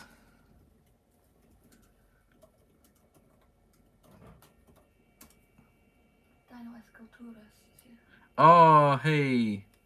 Oh, you're a wizard. If you guys aren't familiar with Dino Escultura's work, what are you doing here?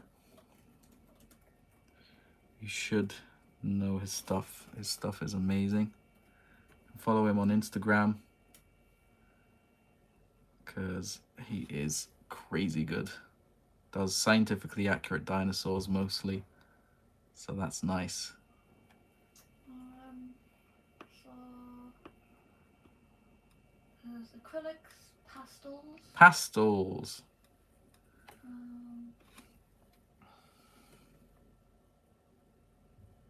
The Blue Fury says she's painting Pouncer the Nightlight custom.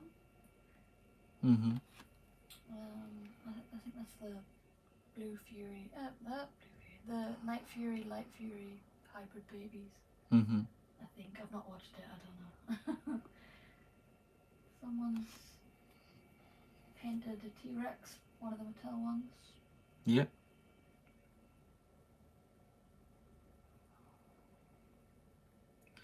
Oh yeah, I seem to forget to say this, but if you have something that you'd like to show me on Instagram, you can use the hashtag MarcoMakesDinos, all in one word.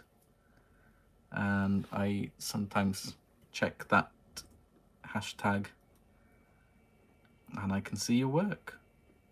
There's hashtag on this keyboard.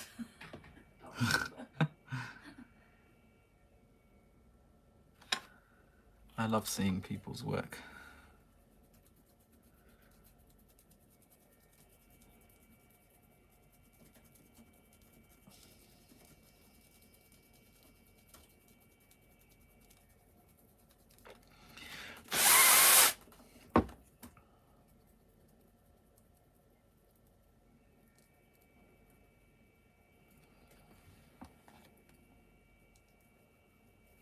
Nate asks, does rubber saws being painted count? Yes.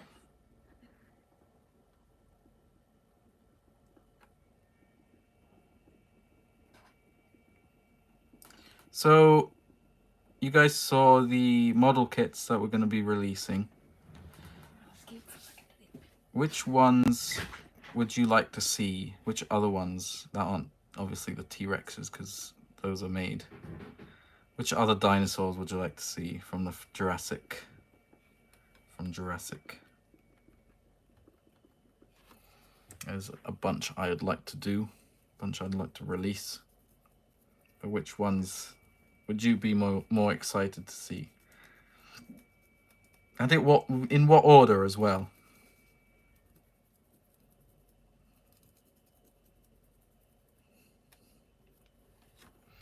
Right, okay. While you think about these replies, or like this answer and stuff, I'm going to be using the hairdryer again. So mute the sound now. I'm going to give you a thumbs up once I'm finished. So I'm going to use the hairdryer now.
All done. What was the question? I asked which other model kits they'd like to see. Which other dinosaurs? Saw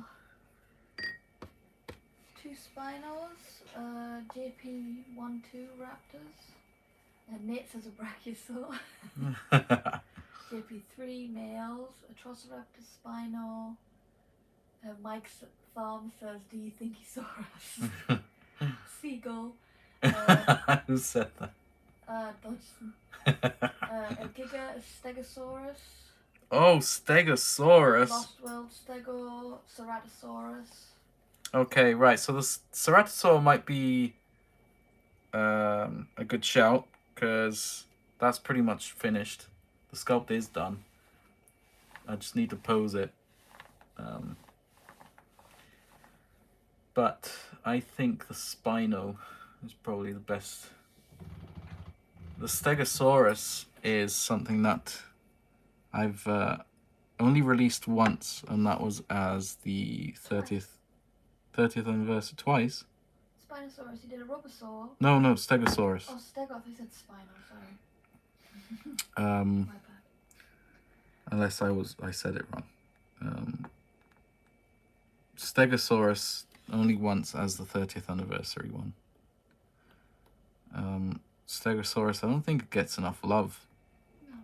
No. We need, oh my goodness, we need a Hammond collection Stegosaurus, don't we?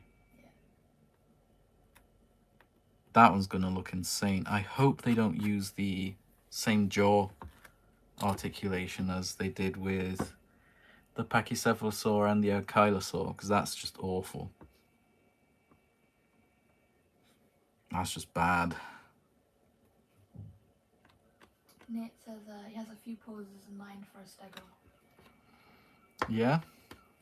Are you going to reveal them now for everyone, or going to tell me in secret? In secret, probably. I think we're going to wait for this to cure properly, so we're not going to turn it round. But we can do the scars on Charlie's snout.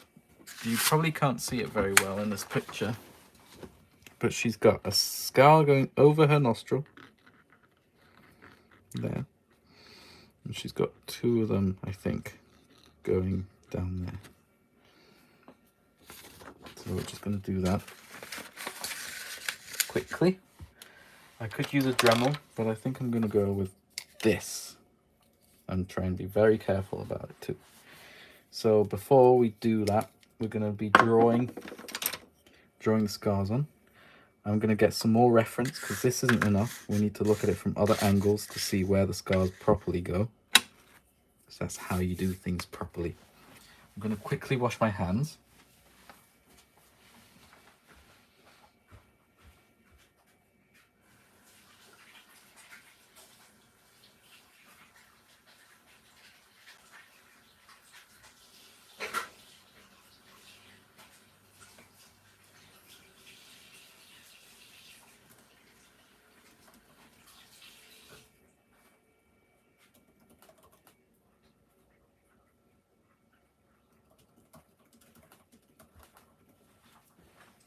I'm going to grab my laptop now and get some more reference pictures.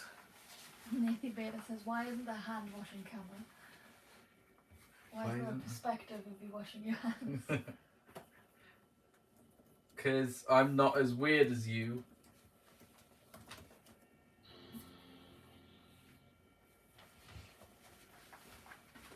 I should probably take advantage of this moment and clean the screen on my laptop. I'm going to put it here so you can roughly see.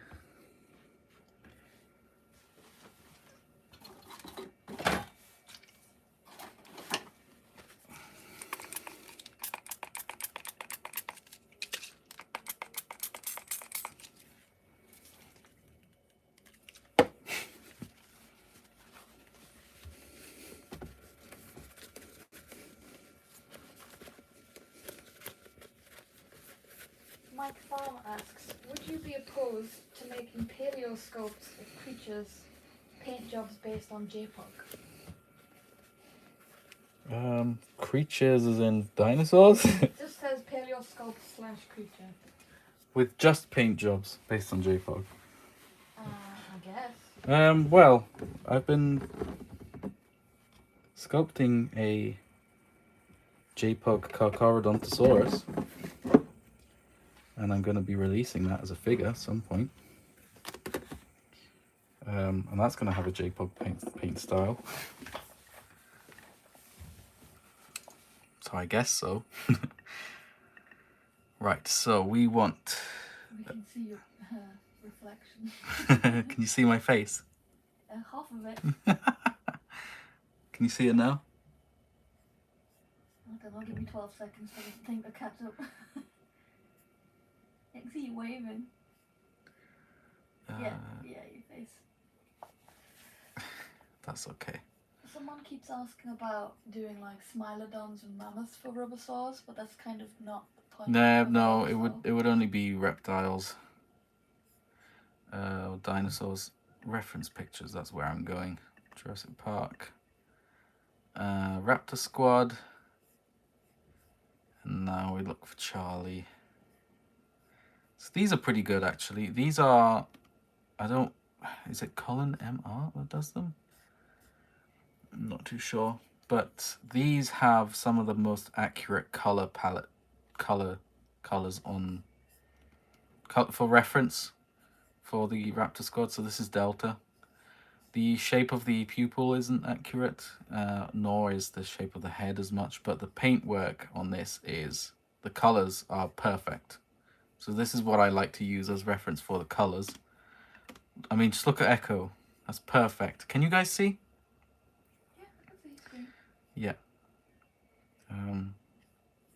So that's nice. And Charlie and Blue. You can see the scars on Charlie's nose there pretty well. But since this is a artist rendition, we're not going to look at that. We're going to look at the screen grabs. So you can see a bit of the scar there over her nostril. So we know there's one over the nostril there and another one behind it that goes a bit more on the snout, I think. Just gonna keep looking at the reference material. That's Charlie again, but from the other side. So you can see there's the crest there that we've added. That's Delta. That's Charlie again. And it's Charlie again from the other side. I know there are some more pictures of her somewhere. This is too far away.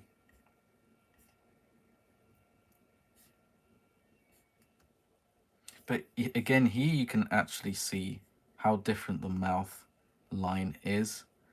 It goes up and then down and up again, but with Blue, it's straight. Same with Echo. That's Delta there. There we go. It's Charlie. You can barely see it there, to be honest.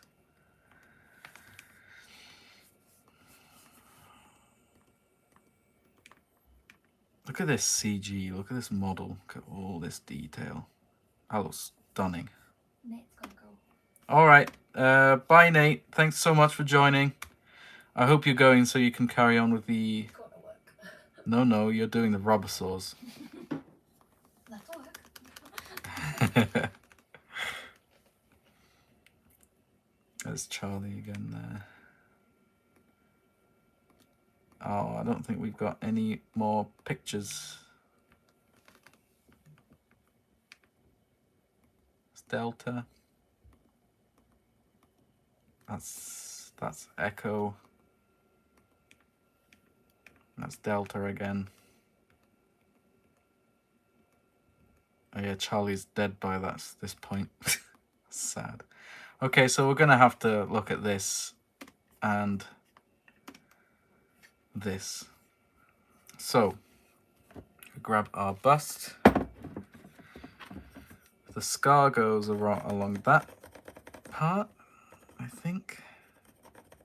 There, along this general area. And then there's another one that goes down more on the snout there. And they almost join up at this point. Scar goes pretty much over the big scale there. There's a big scale here, so it goes there. I think we've got it. Let's double check on that other drawing. Yeah, that seems about right. This one has one going that direction as well, but I'm not sure I can see that. Can you? Yeah, there's a bit there. We can add that as well. Just a tiny bit there as well. There you go. Okay, we've got it. Now we can score those in with a knife.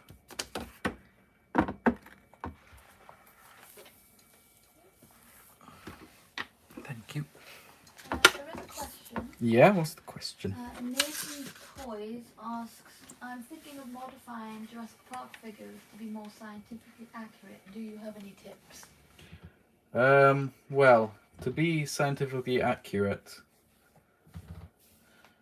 they'd probably need to rework all of the body proportions.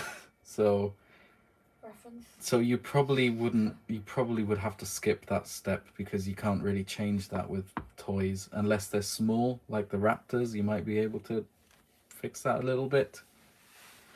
But the first step I recommend is you get the skeletal drawings of every single dinosaur that you want to modify. So I'd recommend probably focusing on one first, and you find the skeletal drawing of it. There's some really excellent ones by Scott. I'm blanking. Oh goodness, I forgot his name. Scott Hartman. Yes. He's got a whole website with his skeletal drawings completely for free. So you look at those. Then you want, that's just for the proportions mainly. Then you want to look at some paleo art, current paleo art. There's some really good paleo artists up there. There's probably some in the chat right now. But there are a couple of books I would recommend. One paleo artist I recommend is Julius Costoni, I think is how you pronounce it. I have a book of his that is absolutely amazing, and he's the same artist that did the website, Jurassic World website dinosaurs, like the Megatracanthosaurus and the Baryonyx, those really accurate looking ones. He did those. He's a great artist.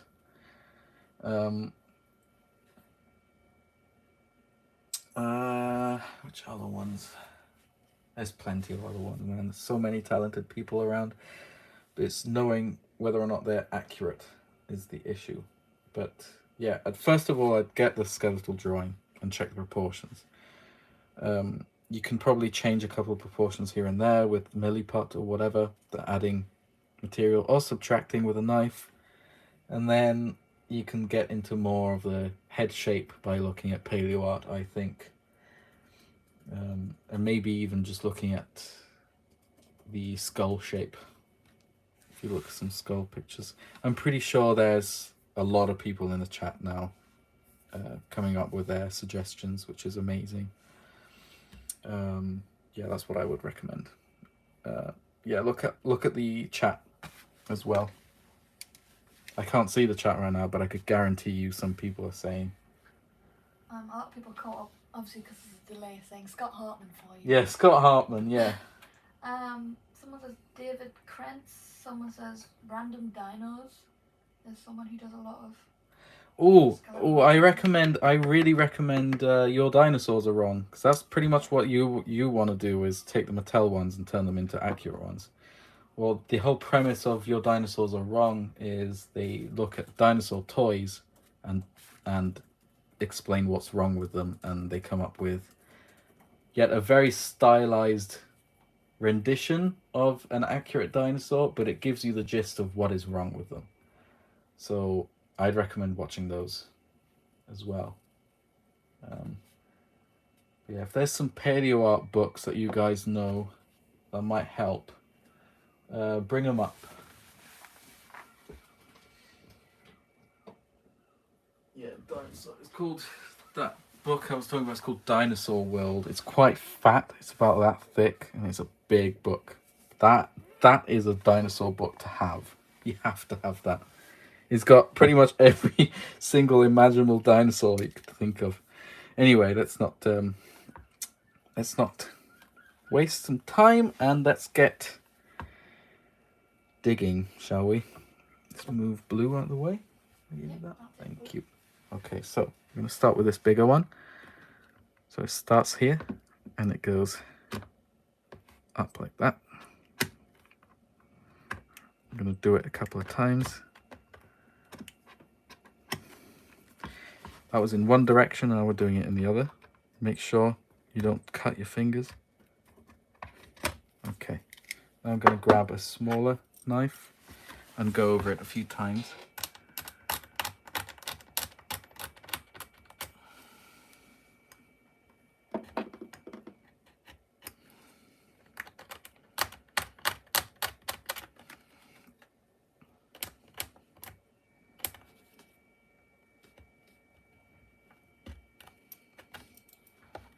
Someone asked, was it a Brent, I think, asked, who is your favourite YouTuber? My favourite YouTuber? I've got a bunch, but I think my all-time favourite has to be Call Me Kevin. Yeah, Kevin's great. He sounds very generic, but he is one of the funniest guys, and I would love to meet him one day. He's Irish. Every good gamer YouTuber is Irish. He's a gamer, but he doesn't do the old typical Let's Play. He puts a lot of him in it, and he's He's really hilarious, man. He's he plays The Sims a lot, and he's come up with this character called Jim Pickens, who is an absolute psycho murderer, and he just murders Sims and stuff. It sounds awful, but he is so funny. He is one of the funniest guys ever. He's also really good at playing guitar, and he sings as well. Okay, so that's one main scar.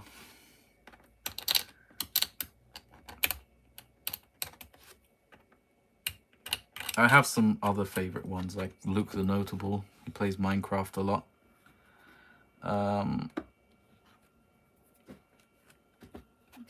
Neil Finn says his sister watches Kevin all the time. Oh, yeah, well, you've got a great sister.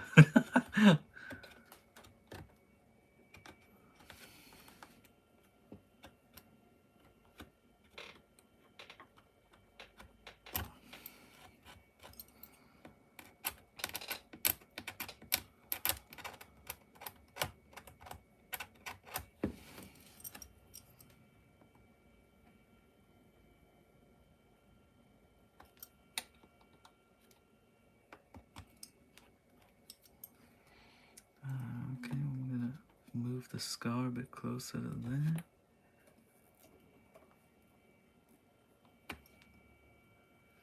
Has some people been recommending paleo art books, or just dinosaur books in general? No.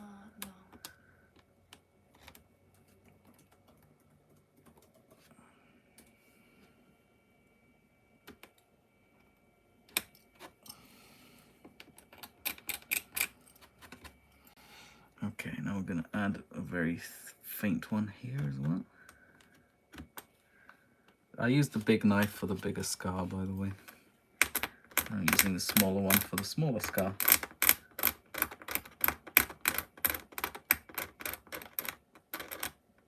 Nice scratching as well now. Sorry.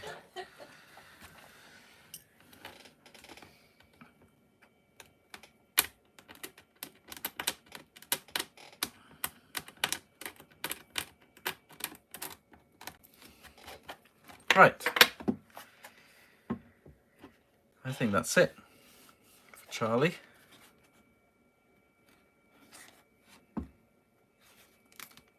Yeah.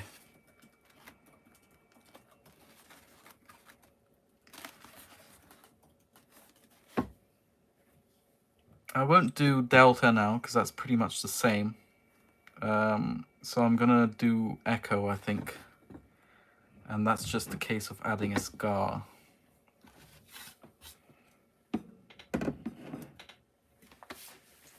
Which one was the blue? That one. Okay, so you get to pick which one's going to be Echo and which one's going to be Delta. Echo or Delta or Echo?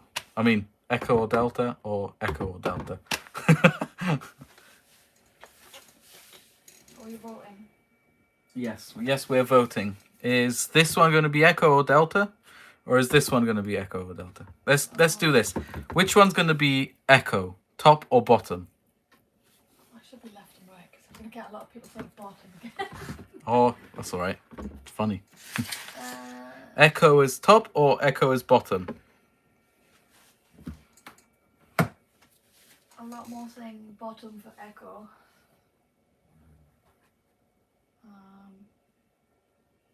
There's more top Echo, bottom Echo. It's about 50-50. Yeah, it's about 50-50.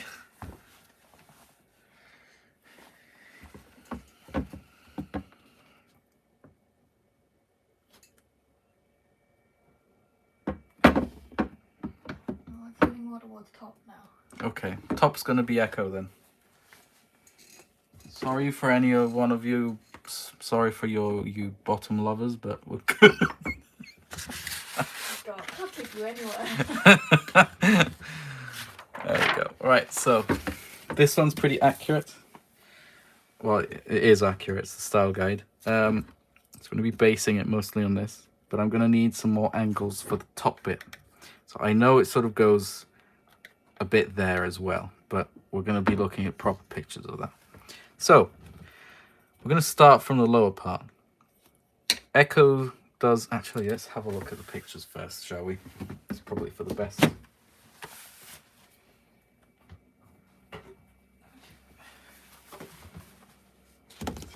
pictures.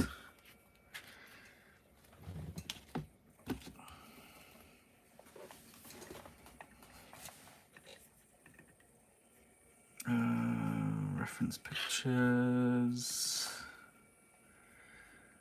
Raptor Squad and Echo.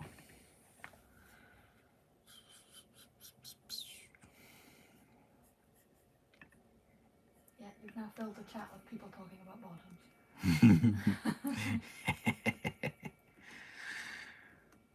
All of you bottom lovers are loving it. I'm not even going to read what I'm reading. Okay, maybe tone it down a bit.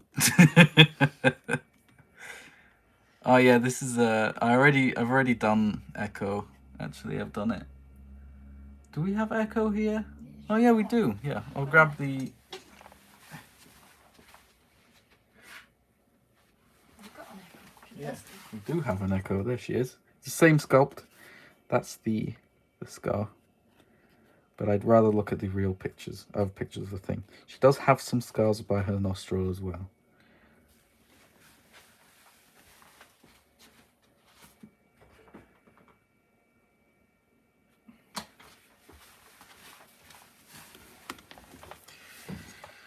Right, so let's have a look at the pictures. Echo, there really isn't much Echo in the film. You can't really see her much. She's always left behind. You can kind of see a bit of the scar there, a bit of the missing flesh there. The scar going up and a bit there as well. But it's too blurry. You can see a bit of the nostril ones there. But we can't use that as reference.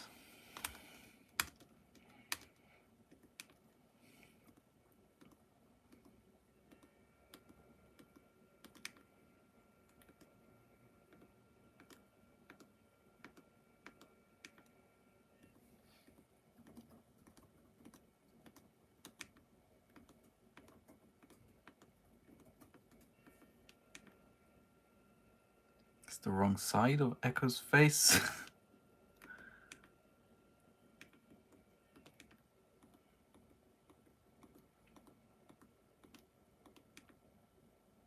That's Echo again, but the other side. We do have one picture, I think. This one. You can clearly see, it's a bit dark, but you can clearly see she's missing a tooth. There. This bit there. And you can see the missing lip there, a bit of the scar going up. It goes up there. We wanted to see the top, but you can see a bit of the scar here on the nostril and a bit there as well. She does have a broken tooth there as well, but that's completely missing from there. It's interesting though, because to my knowledge, dinosaurs replace their teeth all the time. That was the first actual dinosaur fossil ever described was Megalosaurus, and it was its bottom jaw, I believe. And you can see all the tiny little baby teeth ready to come out and replace the old ones. I know Tyrannosaurus replaced its teeth all the time, so I don't know if raptors did. But, you know, if this is supposed to be an old scar, then she should have new teeth there anyway. Unless maybe it damaged the root. Unless it damaged the root really badly, which I don't know. Possibly, maybe. But we're trying to apply real science on a science fiction film, so you can do that, but only to a certain limit. These raptors clearly aren't based on factual, real dinosaurs, so. Tyler pointed out that Rexy's had the same broken tooth for 30 years, so. Yeah, that's true. Also, it's funny because dinosaurs replaced their teeth, but not their claws. But in Jurassic, they're always missing the broken tooth, but you always seem to find claws everywhere. Like in Jurassic Park 3, when my claw's new. So in this drawing, the scar goes up a bit over the head, almost leaning towards the back. So it would be around there going there. But it also has a bit going this side. So far, the scar on Charlie's drawing has been accurate, so I'm going to use this as reference because we're lacking some pictures, unfortunately. I could probably go and skim through the whole film, but that would take too long, and I'm not sure how much film I could show on screen before it gets claimed. So we're just going to use this and the style guide as reference. I'm going to use the style guide as reference for the side, but I'm going to use this for the top. So up here, it seems to be around this part there, or maybe no, actually right there. And then it goes back a bit like that. Just general area. And then there's one that goes over there like that. Kind of splits a bit. It goes down a bit as well like that. Okay. Now we'll look at the style guide pictures. That one. So I'm going to start from the bottom part. You can see the bigger scales are here, so we're going to move down a bit from there, and it looks like the missing flesh or lip is around this area. So I'm going to do that here like that. That's all going to be gone. And then the scar goes up, moves a bit to the right, and then it goes up again. Up to the right, and then up again. So I'm going to do that. Up. Goes to the right about midway. Like that. And then it goes up again. Joining up to that part that we scored earlier, that we drew earlier. Not sure how much of that you can see on camera, but it's there. Also, we're going to do the scar on the nostril, which is there, and a bit down there. There we go. Now we're going to have fun cutting that out. You always want to be cutting away from you, not towards you, unless you're experienced. I've got quite a bit of experience cutting stuff.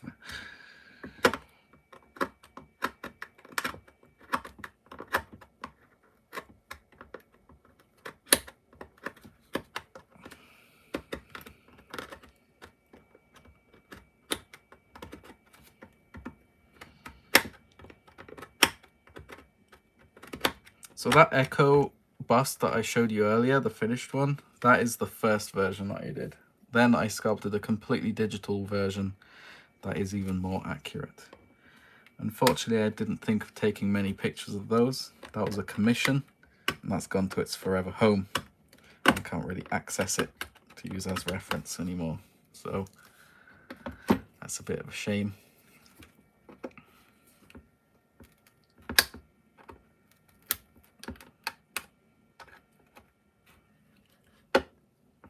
Go.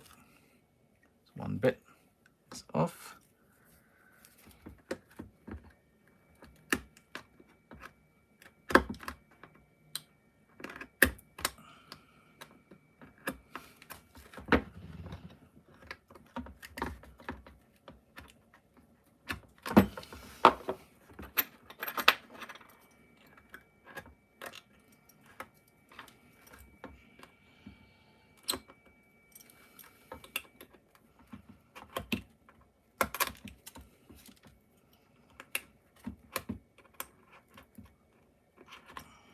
She also has a bit of the scar continuing down on the bottom jaw. I forgot to draw that out, but it goes like that. I'm going to add that now before I forget.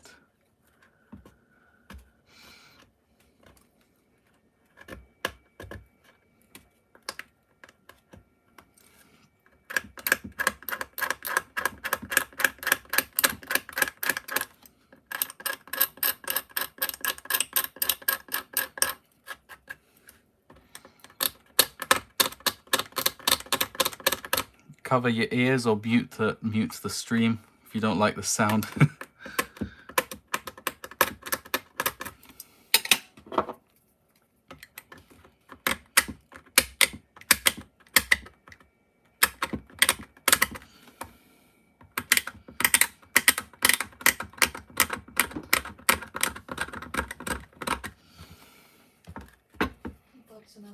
Turning out. Ooh, your rod. It's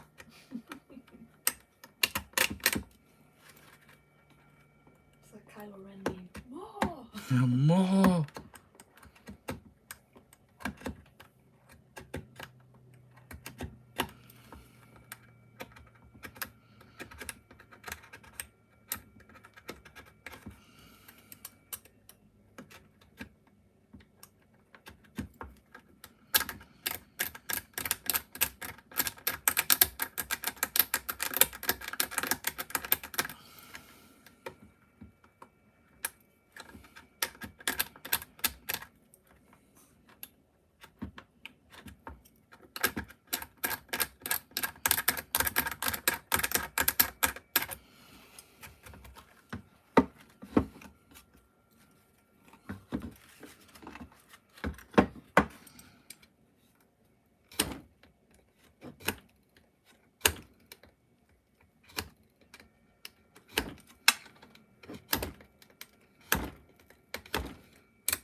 Okay, it's the main scars. I'm going to do the nostril ones.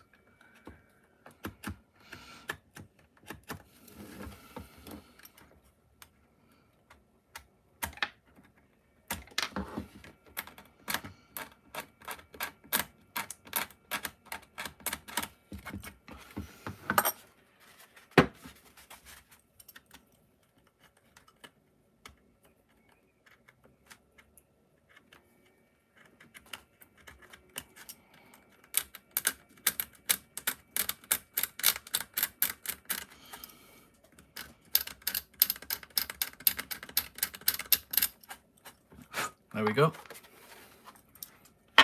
So scar's done. If this is still a bit soft, we might be able to sculpt a little bit of the teeth. Or just giving it a little bit of texture.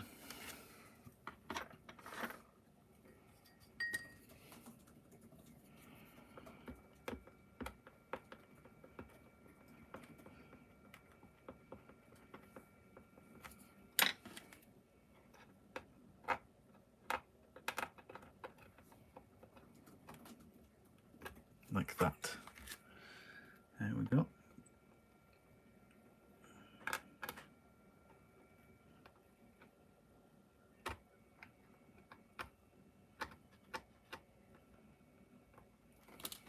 I just gave it some sort of texture just so we can paint it later and it doesn't look like it's just cut material. There we go. And that's Echo. I think we can end the stream, and then in the meantime I'll do Delta off camera because that's pretty much the same as Charlie. And then we can resume the stream another day and start painting these guys. What do you guys think? It's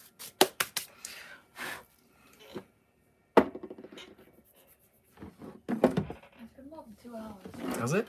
Yeah. Let's recap. We've done Charlie. What we did was we've added the crests. It's pretty much set now.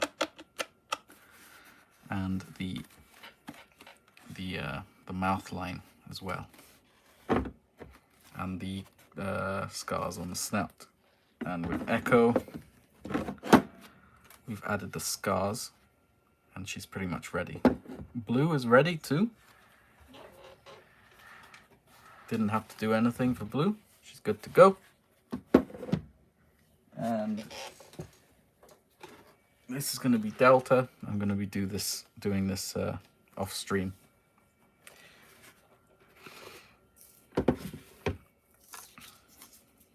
Are there any questions before we end the stream?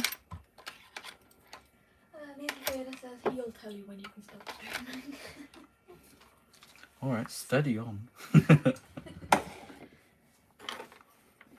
Any last minute questions? Yeah, any last minute questions, and then we'll end the stream.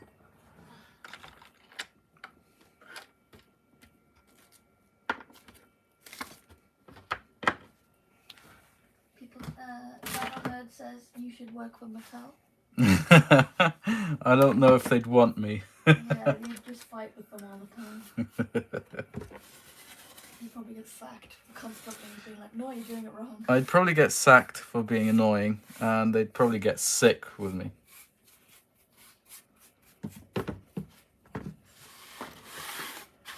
Tyler says red robin. Yum. Someone asks, you said you'd auction these off, would that be on it? I'd have to think about that.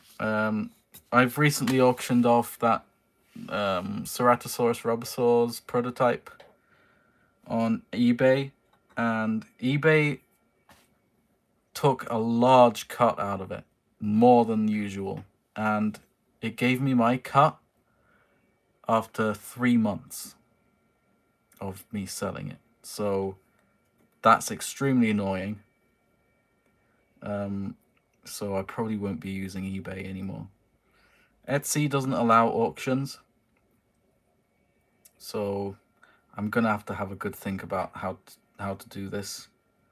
I will probably let you know in the next live stream or so, or when I'm gonna be making a post about these guys on Instagram. I'll be explaining how the auction will work. We could do just a DM auction. That seems to work for most people. We'll see. We'll see how it goes and what works best.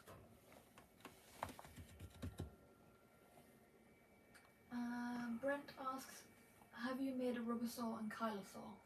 I haven't made a Robosaur and Kylosaur. I do have one sculpted though.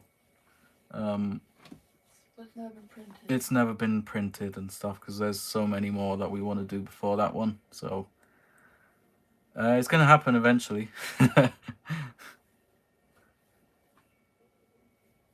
Depends when eventually is. Yeah, the only one Kylosaur we've made was the 30th. Yeah, the only one we did was the 30th anniversary ones. That's what we covered a lot. Yeah, we sculpted pretty much everything there except for the Ceratosaur, which I then sculpted later, and just a handful of other ones. Are there any last minute questions? Yes. Are you going to finish that croissant? Are you going to finish that croissant? Knock yourself out. No one's going to understand that. Memes. Nathan Vader asks, my chicken tenders are cooked, adding curly fries on the side. Do you like curly fries? Yes, I like curly fries as long as they don't have olives with them. You know, one food that I cannot stand It's not really food. It's a, what's it called? It's a garnishment. It's a herb, and that is coriander. I can't stand coriander. It tastes awful.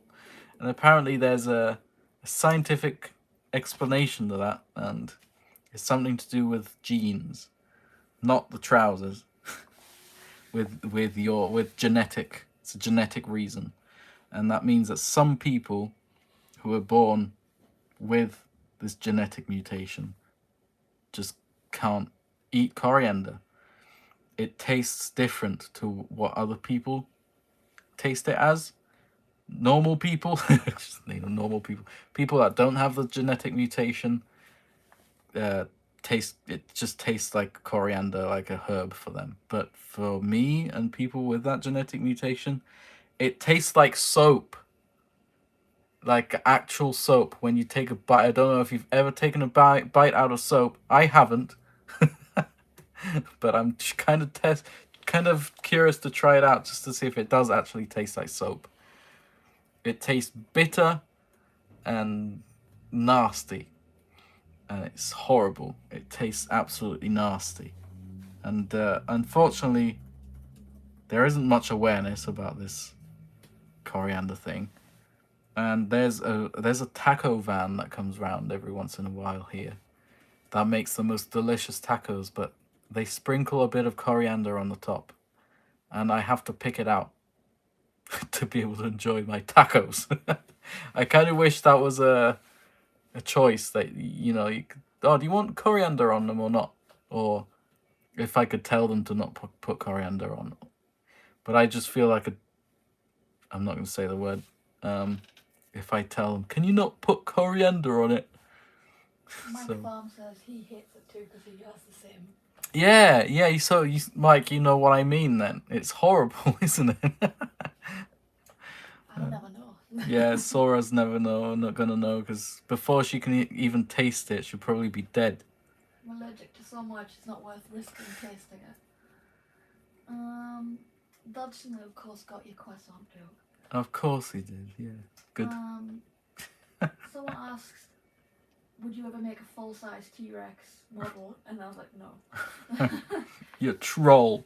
And someone asked, well, what about a bust? A full-size T-Rex head bust? Oh, man. Well, technically, insane.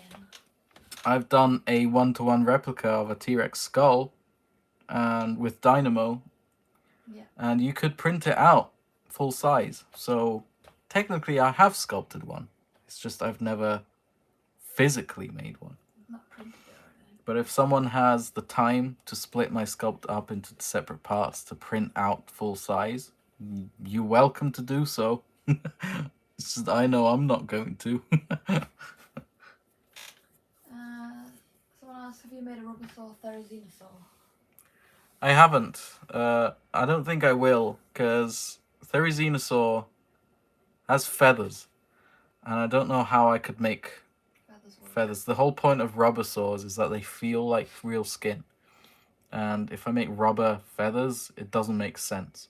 Also, I don't need to make a rubber saw Therizina saw, because the Hammond collection one is so good.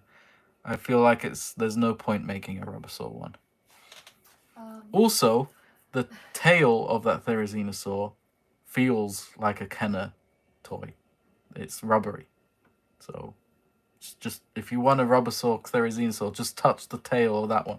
What are you going to say? Nathan Vader says, do a 1-to-1 replica of your hairy arms. If you want it, you can have it. But, there you go. Someone asks, would you make a video of how to sculpt a T-Rex head on Nomad? Could do. What T-Rex would you like to see? Someone said, but you did do a Pyroraptor. It's not a rubber saw. Yeah, it's not a rubber saw. It was a prototype, and I never printed it out of rubber.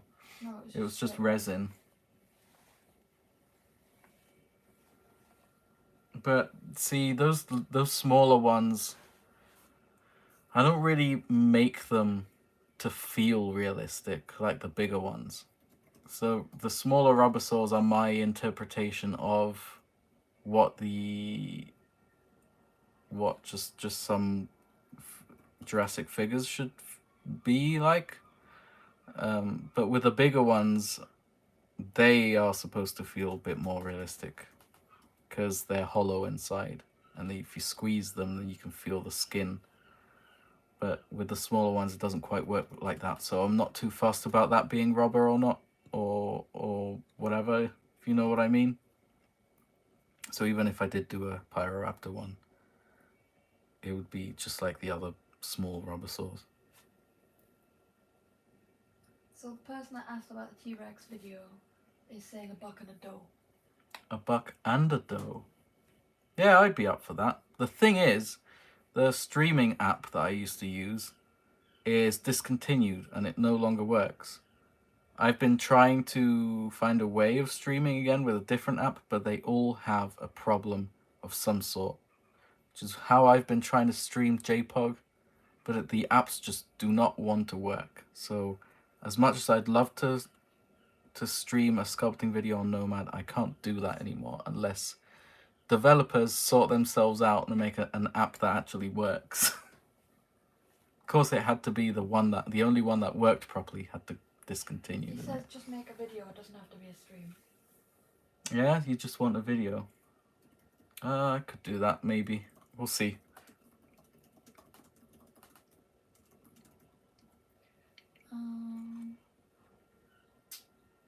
Someone said I would love to see a rubber saw Rex with the Toys R Us exclusive orange Ball Rex paint scheme. Oh, that's interesting. Well, Bradley and I have an idea of releasing some T-Rex model kits as finished products, with a whole range of different paintwork. Actually, I would love to release some of those T-Rex model kits with different paint apps, paintwork, reflecting some old Kenner stuff. I did do this recently. I repainted a bootleg Hasbro T-Rex from Jurassic Park 3, line by Hasbro. This is an obvious bootleg of that T-Rex from Hasbro. I got this at Asda. Well, actually, I got it secondhand from someone that got it from Asda. And I repainted it like the Camo Extreme Canyon T-Rex. I was recommended to paint it like this by Nate and Dogson. I'm going to be making... I've already recorded a video of it. I just need to edit it together. And if you want this guy, message me. Because I want to sell it. I don't want to keep it. If you want it, message me.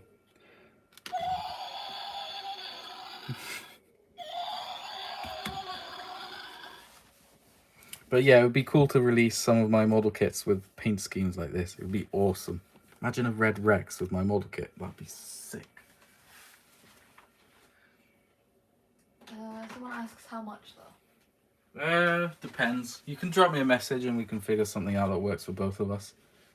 Instagram. Yeah, message me on Instagram, not Facebook. If not Instagram, drop me an email. My email should be in the description.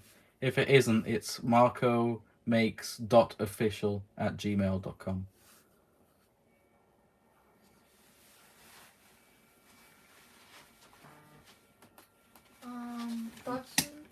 Imagine this as a red Rex. Yeah, what does Dodson say?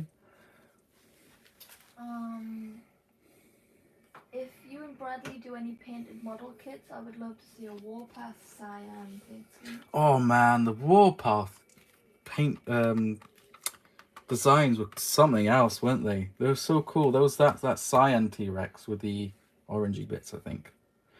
There was there were so many cool ones. There was that Carcharodontosaur came in 3 different colours, I think. Stygimoloch was cool as well. Yeah. The Raptor as well. Did someone say $100? But I said you gotta send it on Instagram. It's not a bid in the chat. Yeah, just send me a message on Instagram. Yeah, $100 a bit steep. I wouldn't sell that bootleg repaint for $100. Well, Just no, message me. Custom, that's yours. toy. Yeah, that's true. Yeah, just drop me a message and we'll figure it out there. A few people said they would love to see rare trespasser colours on some of your dinos. Oh, trespasser colours. Man, if... Oh, just imagine. It's just... Look. How about we do something cool together, community and I? Why don't we all do something cool? If you get a model kit, a T-Rex model kit, that we're going to be releasing in a week or two, if you buy one and repaint it with cool color schemes like that, based on Trespasser, Warpath, JPOG, whatever, I'll compile pictures of all of them and make a video out of them. So you'd be featured. Or not just that, if you even make a little short video of you guys recording yourselves paint it, or a short video of the model itself, I could make a weekly sort of edit of all the cool repaints that you guys have done. I think that's a cool idea. Would you guys like that? Would you all like to be featured on my channel? I think that would be sick. Yeah, have a think about that. We'll have a think about that.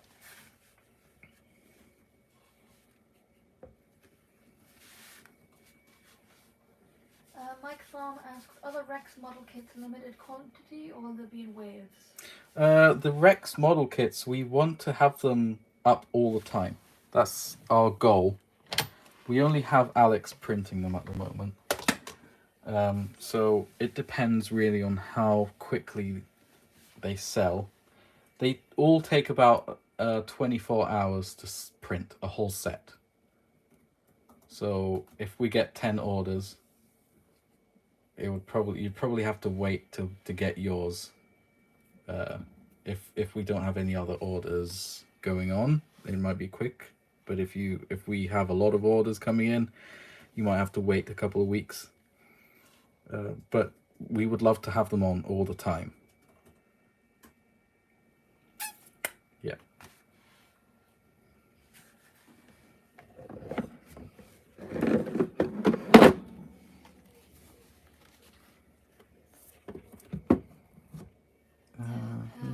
Dodson says that sounds like a great idea. Brent says he loves it. Neil Finn says he also likes the idea of it. Yeah. Well, the repaint, the painting of the model kits. I'm assuming it's that. Yeah, I'm guessing. I think with that we can end the stream. Mike Farm says, yeah, as long as you don't pull them out, like stop making them before November, December, because that's roughly when you have to get one. Yeah, no, I don't think we'd want to stop making them. It purely depends on how many orders we get. Tyler asks, how do you fill the seams?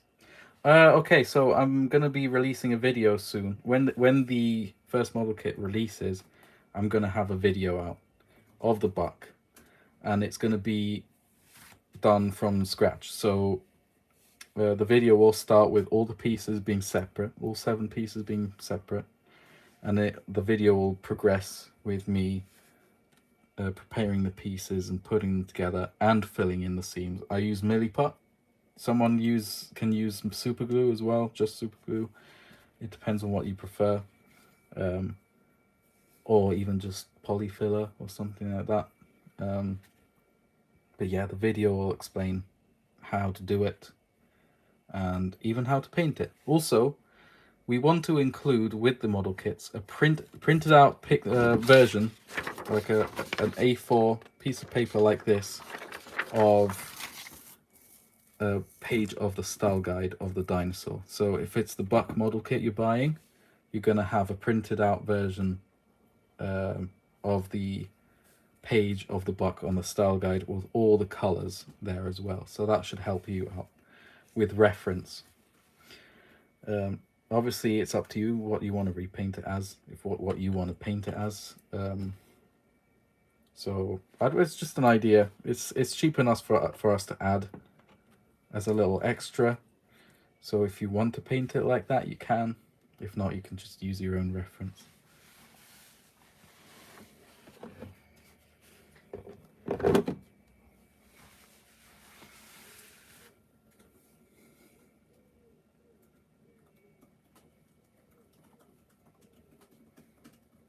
I'm just waiting for Sora. I can hear her tapping in the background. It's just Brent asking, who's your favourite in the chat? My favourite in the chat is Brent because he donated. No, I'm kidding. Mike found me. You're all my favourites. Everyone that shows up in a live stream is my favourite. Yeah, we're definitely, if people do get these kits, we'll be really excited to see them painted. Yeah, that is something I would absolutely love, is to see people's paintwork on the model kits that you get. That would be so special to me. So if you get one, please tag me. I'll probably make a new hashtag for it and advertise it. Put a little leaflet in the box saying that, probably. I'll have a think about that. That would be so nice to do, though.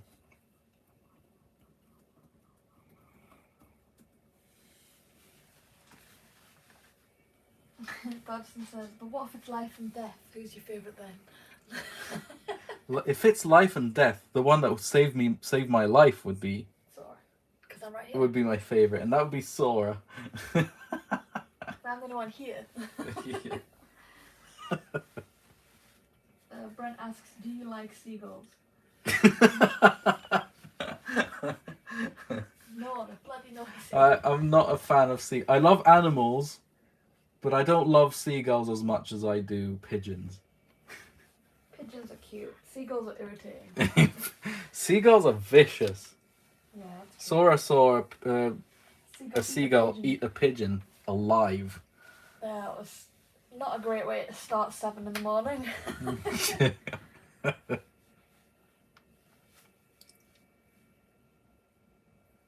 Are there more questions, or shall we end the stream? Someone asked, are you going to make JP3 versions of these? Of the busts? Yeah. You already did. We already have them. If you go on the Kingdom Collection store, if it's open, you should find them there. I've got some here, actually.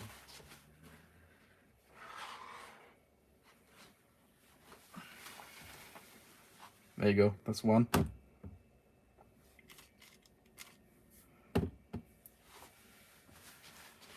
Mike Farm asks, would you ever do a stream on Instagram with like a split screen?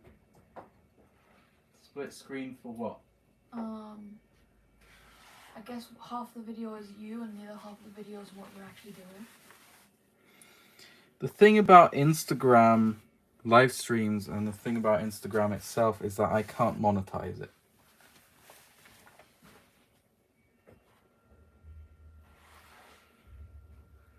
The reason why I stream on YouTube is because I can actually potentially make some money out of it, even if it's very little.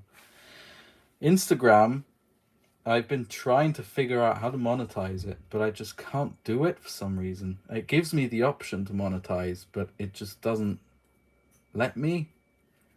I have all my criteria is correct. I can get monetized, but it just doesn't seem to work. I have no idea how to make it work. If someone in here knows how to monetize Instagram, let me know, because I want to do that. Yeah, I